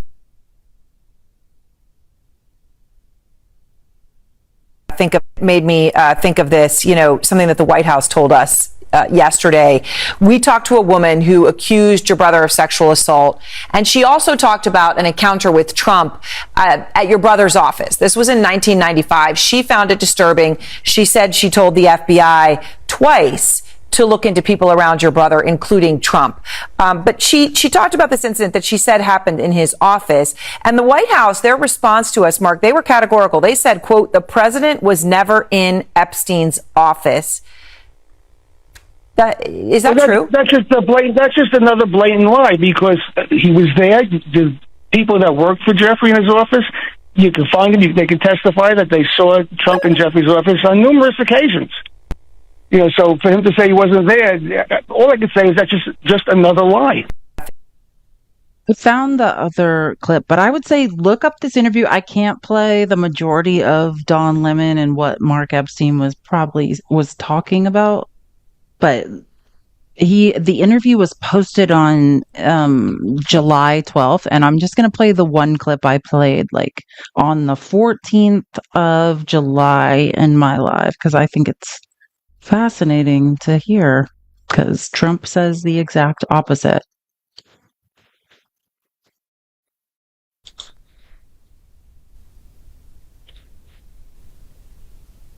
Wait, what? Hold on. Oh, I texted myself the screenshot of the clip. Hold on.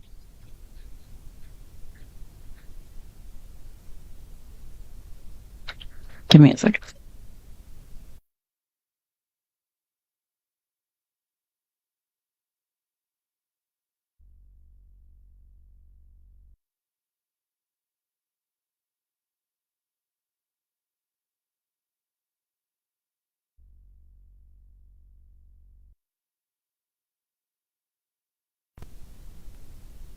Okay, this is it. Is it? Oh, it's downloading.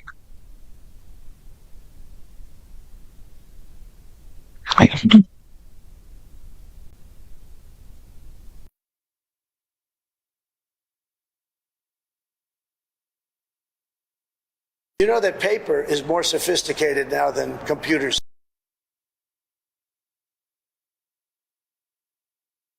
Okay, here it is. I had to download it. I was like, why is this not working? This is from like July 12th or right? A couple of interviews. Maybe a couple of days before. When you saw that interview with them, I think there was a couple of interviews. The one thing with Maria Bartiromo, where they sat down, and I mean, they were glum, and they're saying there's nothing there. I would be honest with you, there's nothing there. After years and years of pushing, and also calling this somehow a Democrat, according to them, conspiracy theory, and that somehow the Democrats were involved in your brother's death. I don't think the Democrats. Look, I look at it this way. Bill Barr, when he came out with that ridiculous statement, he was the Attorney General. You know, who did he look? If Jeffrey was murdered, which I believe he was, somebody did it. So the people who are coming out with these ridiculous statements, I think, are covering up for somebody, right? So who are they covering up for? You know, Bill Barr worked for the President of the United States. Kash Patel works for the President of the United States. Pam Bondi works for the President of the United States. Maybe someone should ask him what he knows. Who do you think they're covering up for? Who do they all work for? They all work for Donald Trump. Well, like I said in another interview, I wouldn't be surprised. You wouldn't be surprised if Donald Trump was behind your brother's death? Are you saying that Donald Trump had your brother murdered, do you believe?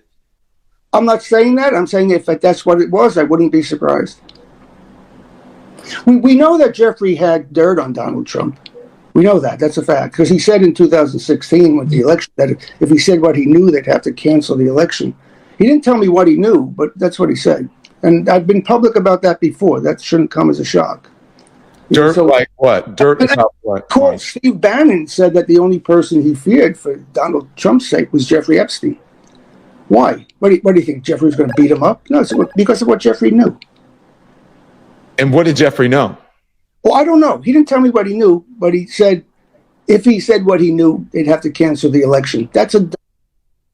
I mean, and again, this was just from like, I think July 12th or 11th on Don Lemon's podcast, but Mark Epstein is making the rounds, doing interviews. So if you want to look up this, like there's a lot more. And I'm like, I cannot play this on TikTok. You hear why. The subject matter is just too graphic. But yeah, I mean, that's the bottom line. If you believe an attorney general that works for Trump is acting independently, Trump has made legal arguments in court that the attorney general should be just another member of his cabinet and he decides who is indicted, which investigations are taking up. Whereas other presidents say, the attorney general is separate. I want nothing to do with that. Trump has at every turn demonstrated and said the exact opposite, fought in court for the exact opposite, to consolidate power in the executive branch and to make the DOJ just another,